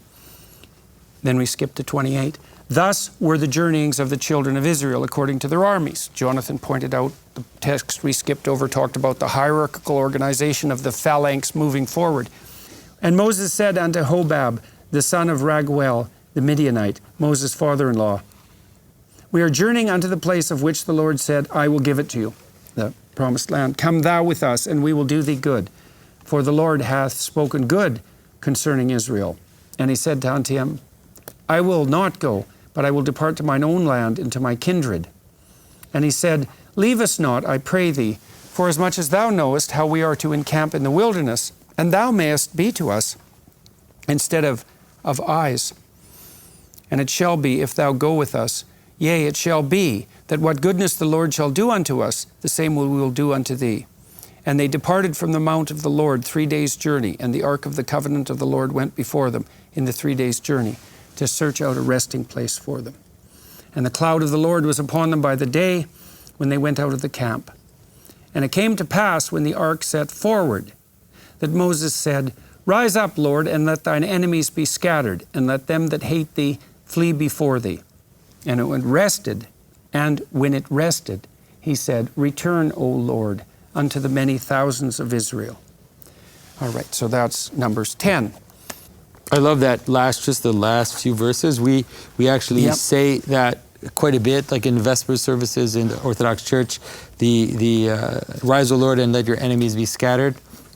And you can see the difference between the two. So it's like God comes up, and then everything is scattered, and then when it comes down, then it's like a gathering in of so God returns, and it's a gathering in of the people. So it's like this beautiful image of, of let's say, what it means to move out into the future, but what it also means to have a home and to be Well, it settled. is that when you're moving forward towards the promised land, when you're moving forward toward a destination, that the obstacles scatter before you, right? That's really what you're trying to do, is you're trying to move forward in a manner that makes the obstacles scatter. And as you said, you need to return to recollect yourself and to rest. I think it also reinforces, because I'm a big believer in repeating a point, lest people forget it, that God is the ultimate issue and the ultimate hierarchy. Let your enemies be scattered. It doesn't say let our enemies be scattered. It's important. Right, so let's go to 11. Numbers 11. And when the people complained, it displeased the Lord, and the Lord heard it, and his anger was kindled. And the fire of the Lord burnt among them and consumed them that were in the uttermost parts of the camp. And the people cried unto Moses. And when Moses prayed unto the Lord, the fire was quenched. And he called the name of the place Taberah, because the fire of the Lord burnt among them. And the mixed multitude that was among them fell a-lusting. And the children of Israel also wept again, and said, who shall give us flesh to eat? We remember the fish which we did eat in Egypt freely, the cucumbers and the melons and the leeks and the onions and the garlic. But our soul is dried away. There is nothing at all beside this manna before our eyes. And the manna was as coriander seed, and the color thereof the color of bdellium. And the people went about and gathered it, and ground it in mills, or beat it in a mortar, or baked it in pans, and made cakes of it. And the taste of it was as the taste of fresh oil. So they don't even notice they have heavenly food, and they're complaining about not being able to eat what they had under the tyrant. Yeah, that's really the point. Yeah. And when the dew fell upon the camp in the night, the manna fell upon it. Then Moses heard the people weep throughout their families, every man in the door of his tent, and the anger of the Lord was kindled greatly. Moses also was displeased. And Moses said unto the Lord, wherefore hast thou afflicted thy servant? And wherefore have I not found favor in thy sight, that thou layest the burden of all this people upon me? Have I conceived all this people? Have I begotten them? That thou shouldest say unto me, carry them in thy bosom, as a nursing father beareth the sucking child, unto the land which thou swearest unto their fathers? Whence should I have flesh to give unto all this people? For they weep unto me, saying, give us flesh that we may eat. I am not able to bear all this people alone, because it is too heavy for me. And if thou deal thus with me, kill me, I pray thee, out of hand, if I have found favor in thy sight, and let me not see my wretchedness. And the Lord said unto Moses, gather unto me 70 men of the elders of Israel, whom thou knowest to be the elders of the people, and officers over them, and bring them unto the tabernacle of the congregation, that they may stand there with thee. And I will come down and talk with thee there, and I will take of the Spirit which is upon thee, and I will put it on them, and they shall bear the burden of the people with thee, that thou bear it not thyself alone.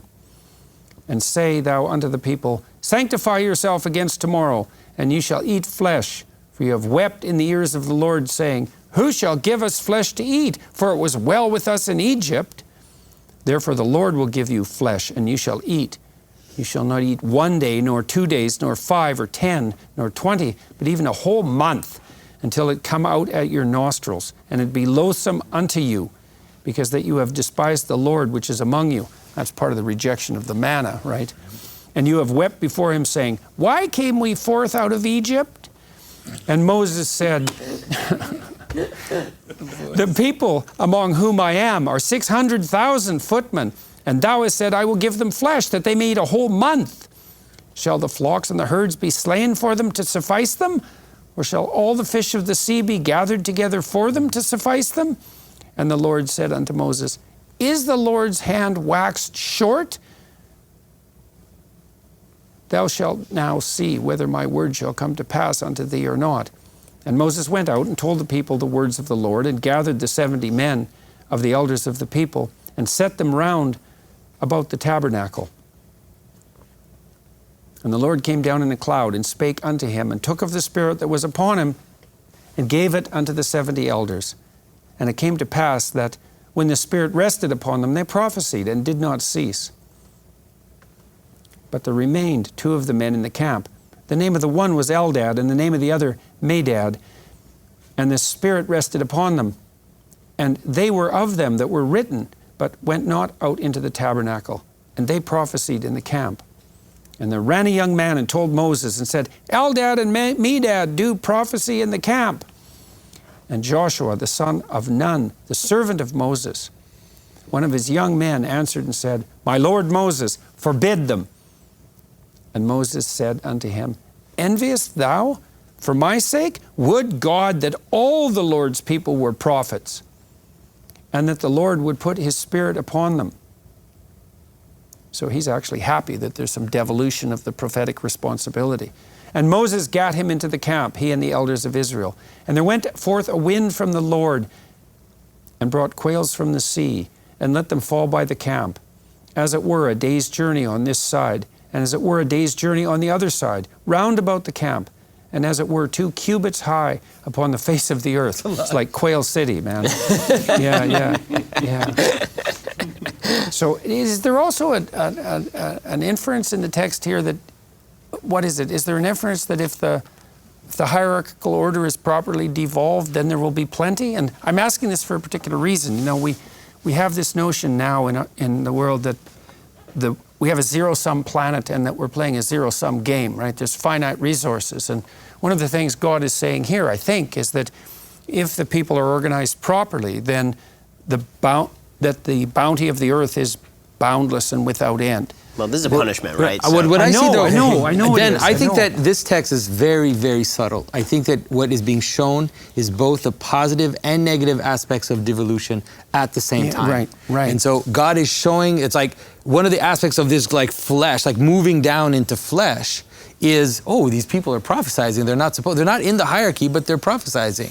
So this idea that like the Spirit of the Lord will fill the entire earth. But at the same time, the negative aspect is this, let's say, moving out into flesh and the fleshiness of that problem. So you kind of see these 2 things happening simultaneously, which is kind of crazy. It's like you see these, like a punishment and a blessing at the same time. But I think it has to do with the mystery of devolution, or the mystery of mediation, how that works. It feels almost like it's an appropriate level of too muchness for them, the way that he put Moses in the rock and shielded him so that he couldn't see him in full.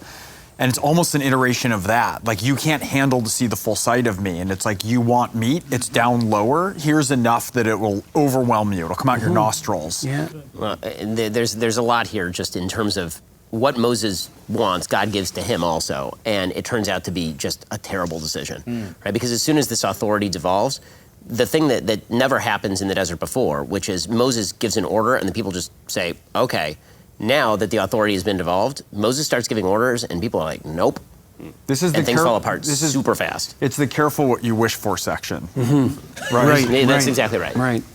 Well, I think it's important to remember that I mean, it's easy to regard this narrative as, you know, kind of wilderness, sort of bad, promised land, good, as if, it's all about sort of getting there. I think that's a really profound kind of mistake, because I think what this revelation is giving us is a sense about the interdynamic, you might say, between wilderness and promised land, and they're not easily separable, right? You can be in a place of plenty, right, and then you can eat too much, and all of a sudden you find yourself in poverty, in a kind of spiritual poverty, right? You lose a sense of who you are. You ate too much. You sleep in. You lose everything else. And so, similarly, the wilderness.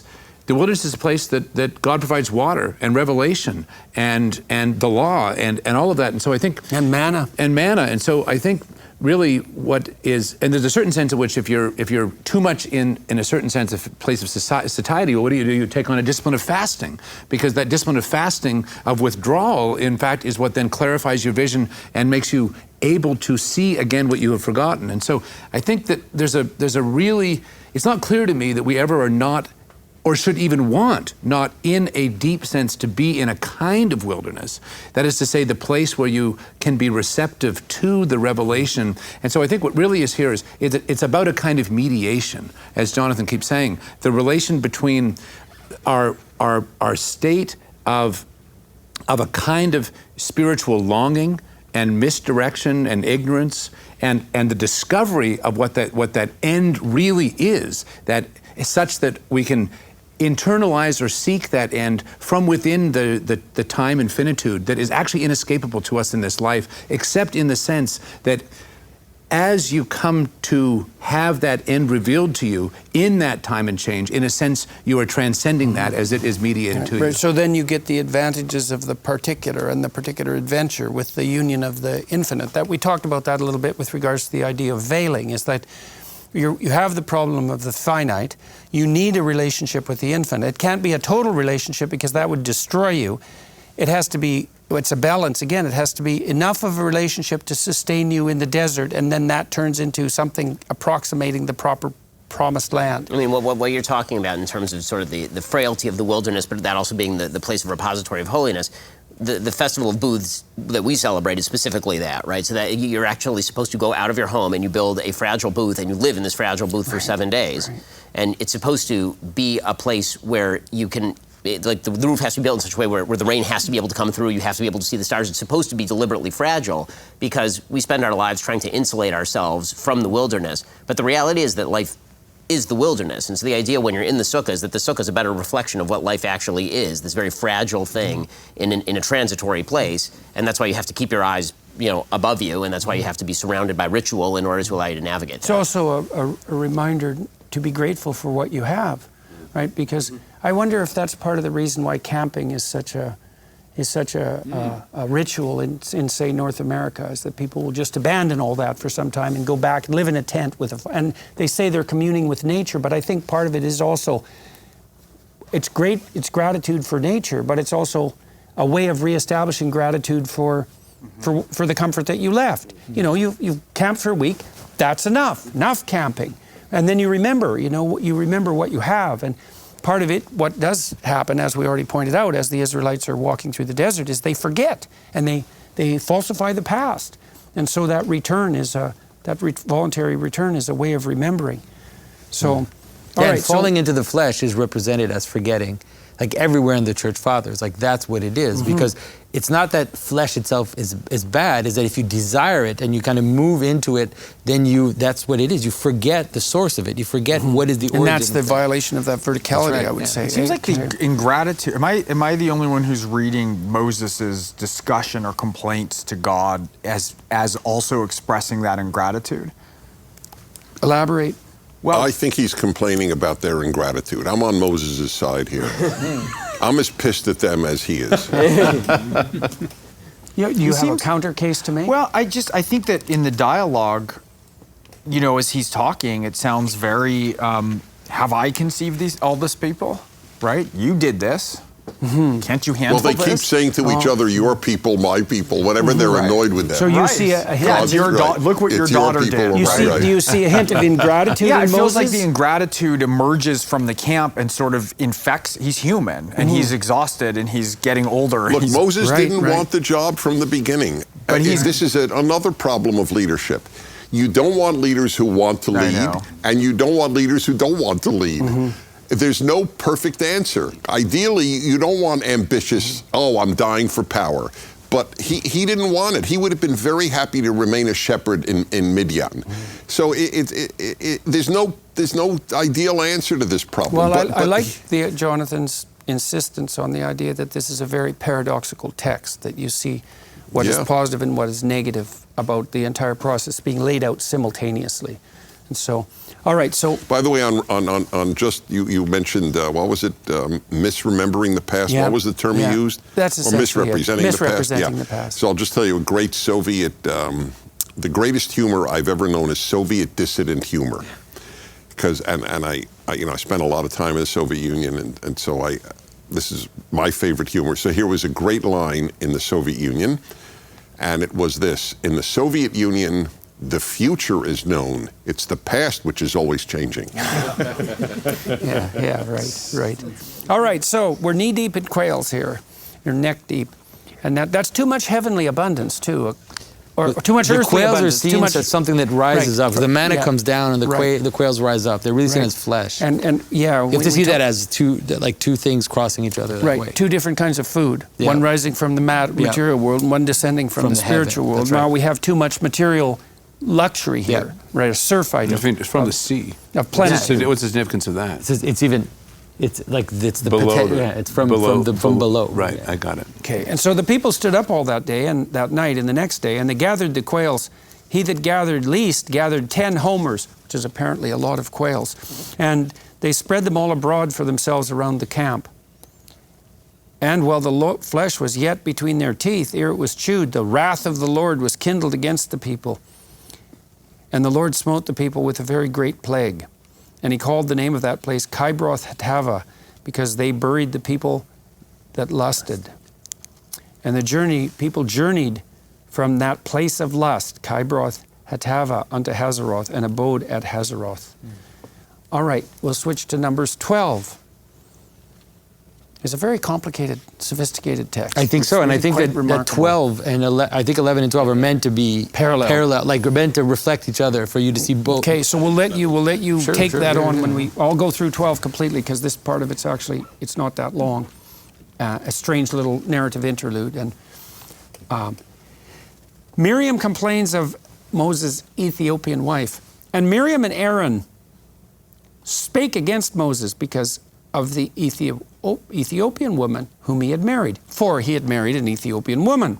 And they said, hath the Lord indeed spoken only by Moses? Hath he not spoken also by us? And the Lord heard it.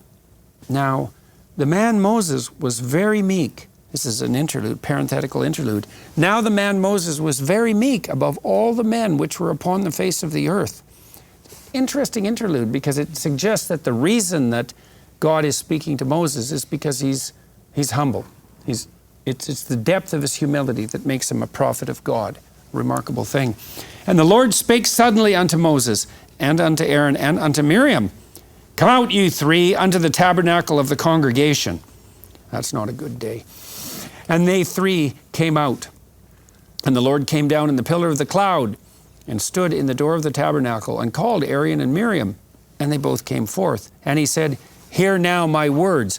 if there be a prophet among you, I, the Lord, will make myself known unto him in a vision, and will speak to him in a dream. My servant Moses is not so, who is faithful in all mine house. With him I will speak mouth to mouth, even apparently, and not in dark speeches. And the similitude of the Lord shall he behold. Wherefore then were ye not afraid to speak against my servant Moses? So Moses is such a good prophet that God speaks to him in words, and Moses knows the words. Doesn't use dreams, doesn't use visions. It's unmediated communication. Can I get elaboration on dark speeches? Riddles is usually the way it's translated. Yeah, you know how dreams do that. Like they the dream of the Pharaoh, paradoxical- dreaming of cows, you know. Right. It won't be vague. God know. speaks clearly to Moses. Yeah. Right.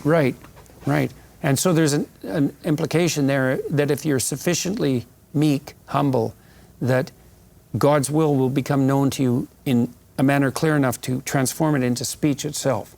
That's quite the proposition. And the anger of the Lord was kindled against them, and he departed. And the cloud departed from off the tabernacle. And behold, Miriam became leprous, white as snow. And Aaron looked upon Miriam, and behold, she was leprous. And Aaron said unto Moses, Alas, my Lord, I beseech thee, lay not the sin upon us, wherein we have done foolishly, and wherein we have sinned. Let her not be as one dead, of whom the flesh is half consumed, when he come out of his mother's womb. And Moses cried unto the Lord, saying, Heal her now, O God, I beseech thee. And the Lord said unto Moses, If her father had but spit in her face, should she not be ashamed 7 days? Let her be shut out of the camp 7 days, and after that let her be received in again. And Miriam was shut out from the camp 7 days, and the people journeyed not till Miriam was brought in again. And afterward the people removed from Hazeroth and pitched in the wilderness of Paran. Jonathan, why don't you take up that story? Well, I think in one sense what you've got is in the previous chapter you have something like a lusting for the flesh, like a lusting for the lower parts of reality. And here what you have is an excess of purity, where in some ways Miriam is complaining that Moses has a dark wife or a stranger wife, and so it is completely parallel to the other side. So on the one hand, you have God getting angry because people want too much of what is below or what is outside or what is strange. And now in this sense, it's like it's a false purity. It's like a weird, it's a pride, a purity of pride, you could say. And then the punishment is a joke. It's a funny joke, and one of the few jokes in Scripture where he makes her too white, you could say, because she's complaining that Moses has a darker wife.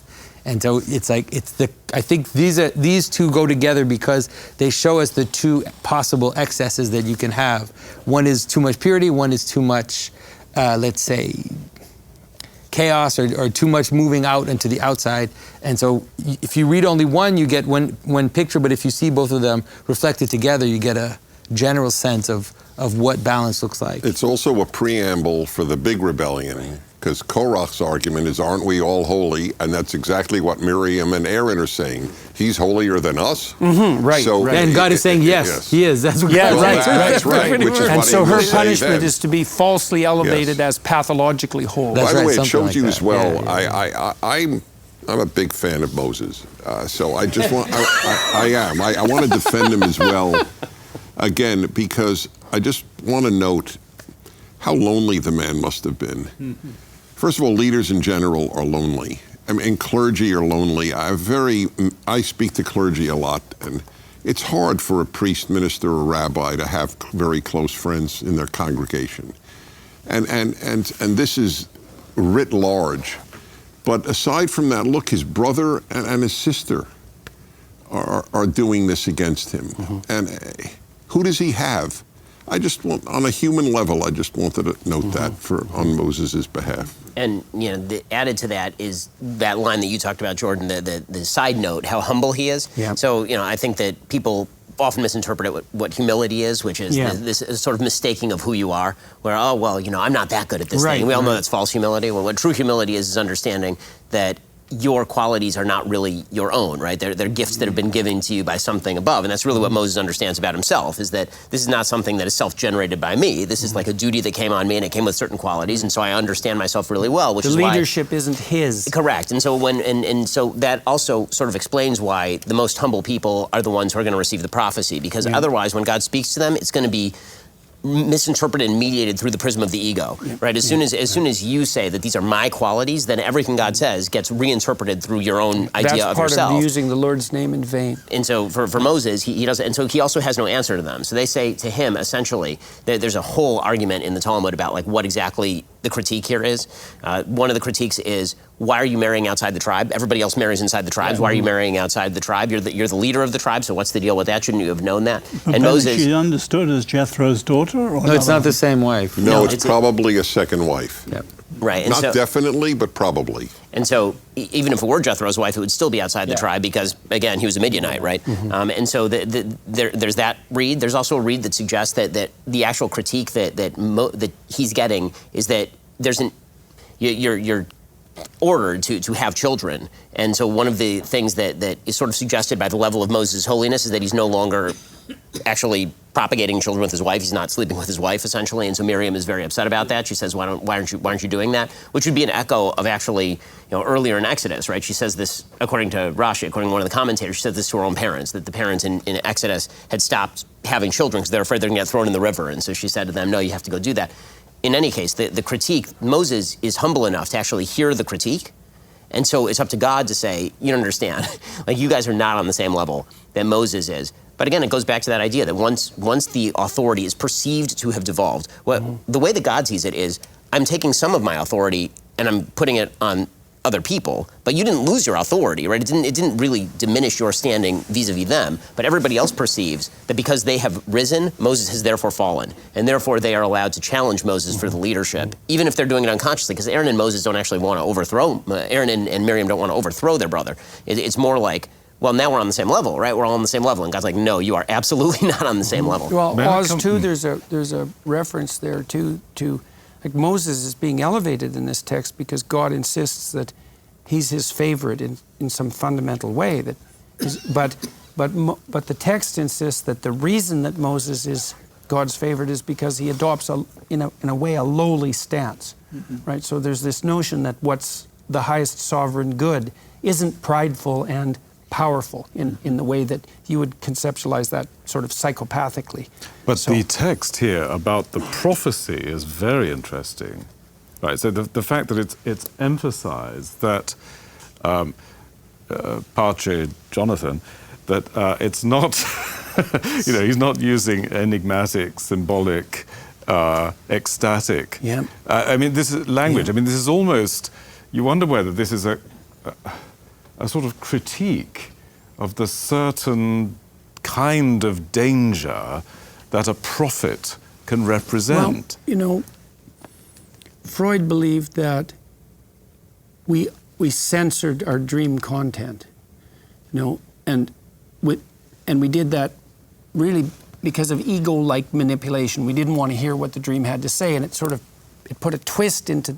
You could think about it as putting a twist into the revelation, and you might say that the more impure the prophetic voice, the more the revelation of God has to be veiled and hidden and devious. And so you have this implication in Moses that there's none of that happening, and so it just happens in speech. So Moses is capable of divinely inspired speech and not having to. God is much less veiled to him as a consequence. But it's not even like mouth to ear. He says mouth to mouth. Right, as if right. like Direct. When he speaks, I'm speaking Right, to him. That's right. By the way, it's the same language that's used when Moses dies at the end of Deuteronomy, right? So that relationship is so close, and that's also why Moses has to be the conduit, right? Later in Deuteronomy, and one of the best passages of the whole Bible is the section where he says that it's not in heaven, right? It's here on earth for you to understand. It's not in lo b'shamayim hi, right? That makes sense to Moses, right? It's very difficult because God's law is really esoteric and it's difficult to understand a lot of this stuff from the outside perspective. But from Moses' perspective, it's not difficult at all. He has perfect clarity seeing all of this stuff. And so he says, it's not in heaven, right? It's for you. Like you should grasp it, and you should grab it, and you should grab a hold of it. And that's why Moses is so passionate, because his passion for God also extends to his passion for the law, which he then tries to pass along to the people. For the Christians here, my Christian friends frequently note the sin of pride. That is it's a big sin in Christendom, if I'm not mistaken. So does this verse in any way bug you, that he was the humblest man on the face of the earth? You mean because does that suggest, I mean, how many people, if you heard someone say to you, I am the humblest man on earth. Well, it's not, he's not, well, I guess you're right, Well, he's what do you mean supposedly Moses writing is the not text. saying That's that? called a These humble are- brag. These Yeah, are right. the Because he's 5 books supposedly of the Moses. author. Right. That's why. No. Yeah, The yeah. We're assuming, Christian and we're assuming Jew- it's God's judgment. Okay, but the traditional... Is that the way? I know, I never thought of it that way. Yeah. It's in It brackets. is a very interesting way to think St. about Paul it. editorial comment. Because the traditional Jew and Christian believe that God dictated this, as it were, to Moses. So when Moses hears, let's say that happened. So Moses hears, I want you to write that you're the humblest man on the face of the earth. And so does Moses go, well, tell you the truth, I feel a little awkward writing that line. I mean, isn't that a fair question? It's a comical question. It's a comical It's a comical question. I'm going to move past the comedy into the spies of Canaan here, and read 13 and 14, I think. And this is the part of the story where, while we're moving towards the promised land, and we have a reconnoiter, and the news isn't good. It's going to be more difficult and perhaps less promised than we'd hoped in some way. 13:1, and the Lord spake unto Moses, saying, Send thou men, that they may search the land of Canaan, which I give unto the children of Israel. Of every tribe of their fathers shall ye send a man, every one a ruler among them, scouts. And Moses, by the commandment of the Lord, sent them from the wilderness of Paran. All these men were heads of the children of Israel. And then we name all the heads of the tribes, so we know who the scouts are. These are the names of the men which Moses sent to spy out the land. And Moses called Oshea, the son of Nun, Yehoshua. And Moses sent them out to spy out the land of Canaan, and said unto them, Get up you this way southward, and go up into the mountain, and see the land, and what it is, and the people that dwelleth therein, and whether they be strong or weak, or few or many, and what the land is that they dwell in, whether it be good or bad, and what cities they be that they dwell in, whether in tents or in strongholds, and what the land is, whether it be fat or lean, whether there be wood therein or not. And be ye of good courage, and bring of the fruit of the land. And the time was the time of the first ripe grapes. So they went up and searched the land from the wilderness of Zin unto Rehob, as men come to Hamath. And they ascended by the south, and came unto Hebron, where Ahiman, Sheshai, and Talmai, the children of Anak, were. And they came unto the brook of Eshcol, and cut down from thence a branch with one cluster of grapes, and they bare it between two upon a staff, and they brought of the pomegranates and of the figs. The place was called the brook Eshcol, because of the cluster of grapes which the children cut down from thence. And they returned from searching of the land after 40 days. And they went and came to Moses and to Aaron, and to all the congregation of the children of Israel, unto the wilderness of Paran to Kadesh, and brought back word unto them, and to all the congregation, and showed them the fruit of the land. And they told him and said, We came unto the land whither thou sent us, and surely it does flow with milk and honey, and this is the fruit of it. Nevertheless, the people be strong that dwell in the land, and the cities are walled and very great. And moreover, we saw the children of Anak there. The Amalekites dwell in the land of the south, and the Hittites and the Jebusites and the Amorites dwell in the mountains, and the Canaanites dwell by the sea and by the coast of Jordan. And Caleb stilled the people before Moses and said, Let us go up at once and possess it, for we are well able to overcome it. But the men that went up with him said, We be not able to go up against the people, for they are stronger than we. And they brought up an evil report of the land which they had searched unto the children of Israel, saying, The land through which we have gone to search it is a land that eateth up all the inhabitants thereof, and all the people that we saw in it are men of a great stature. And we saw giants, the son of Anak, which come of the giants, and we were in our own sight as grasshoppers, and so we were in their sight. And I'll go to 14. I might as well finish this part of the story. 14:1. And the congregation lifted up their voice and cried, and the people wept that night. And the children of Israel murmured against Moses and against Aaron, and the whole congregation said unto them, Would God that we had died in the land of Egypt, or would God had we died in the wilderness? And wherefore hath the Lord brought us unto this land, to fall by the sword, that our wives and children should be a prey? Were it not better for us to return unto Egypt? And they said one to another, Let us make a captain and return to Egypt. And Moses and Aaron fell on their faces before all the assembly of the congregation of the children of Israel. And Joshua the son of Nun and Caleb the son of Jephunneh, which were of them that searched the land, rent their clothes, and they spake unto all the company of the children of Israel, saying, The land which we passed through to search it, it is an exceeding good land. If the Lord delight in us, then he will bring us into this land and give it to us, a land which floweth with milk and honey.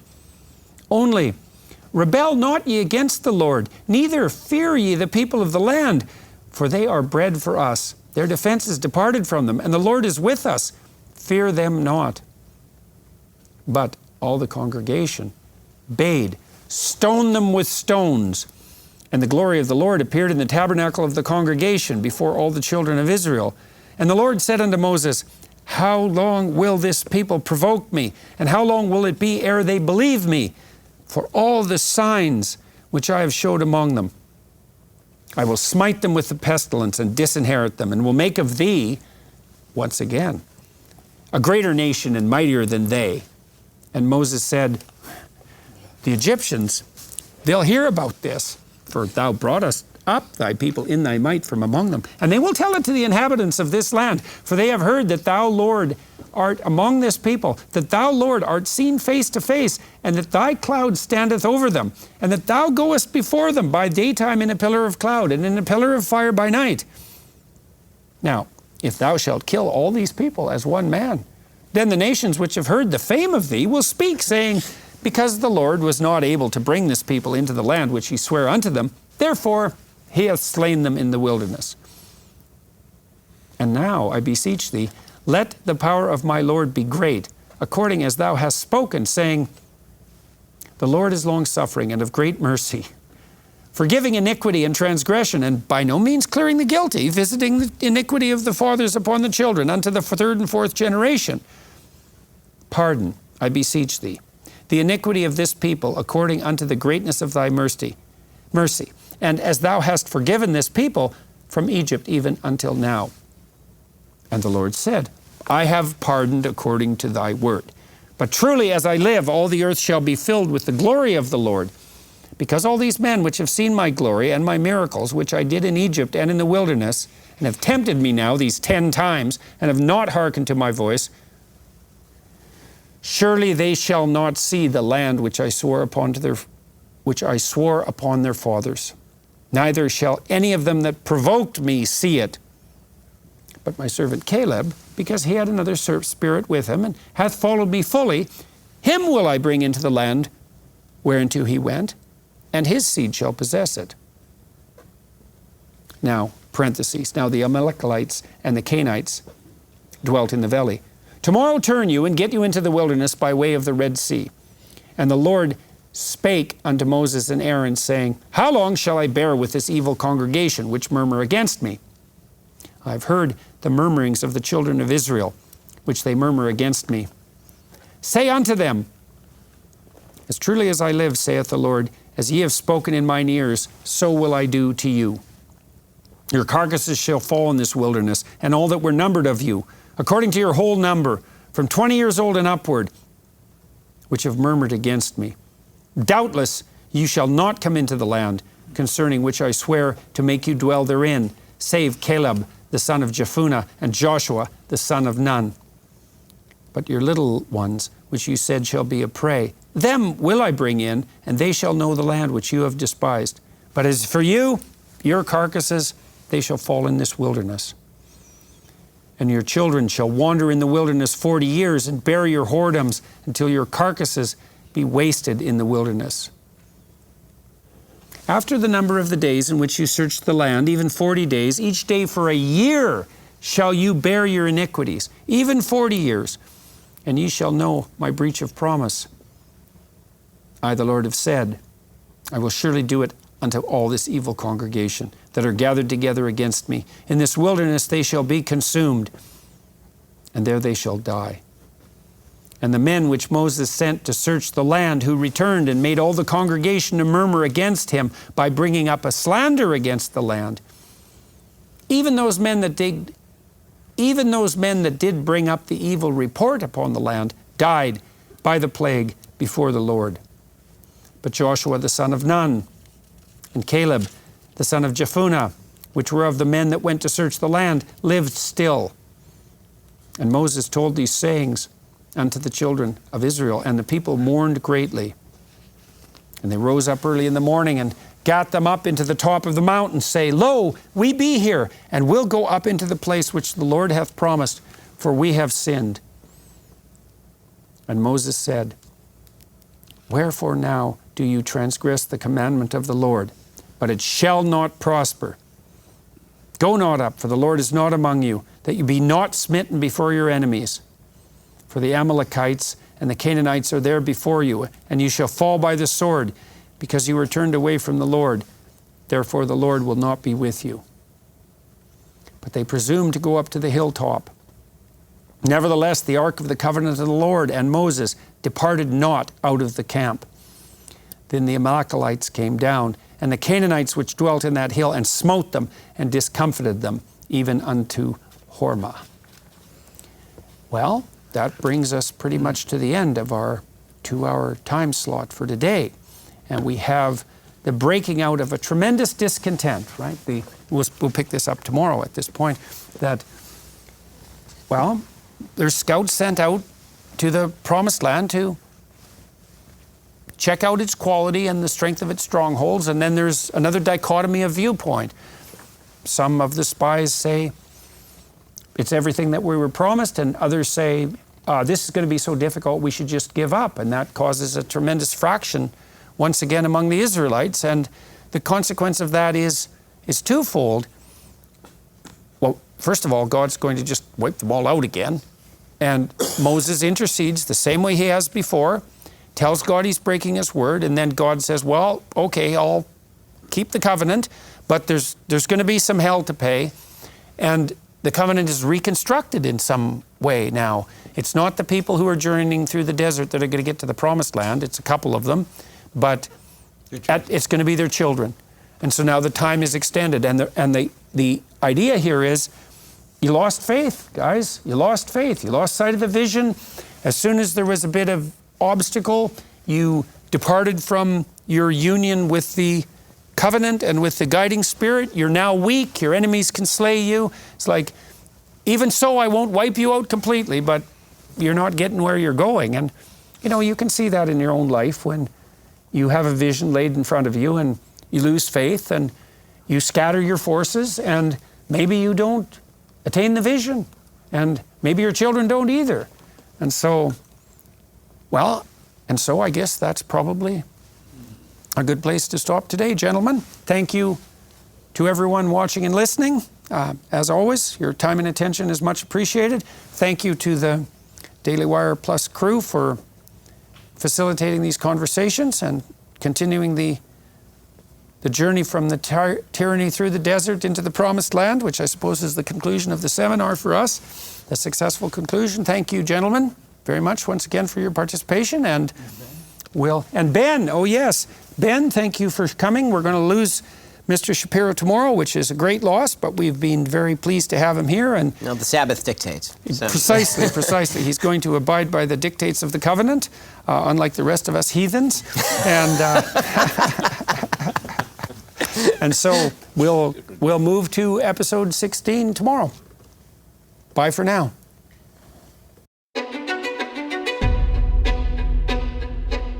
what is the nature of this life-affirming dimension to the book of Exodus? This will come back Well, in and to Deuteronomy, Jewish of thinking course. in general, with this emphasis on life more abundant, it's a very pro-human ethos. Oh no, he doesn't deserve it, but God was right.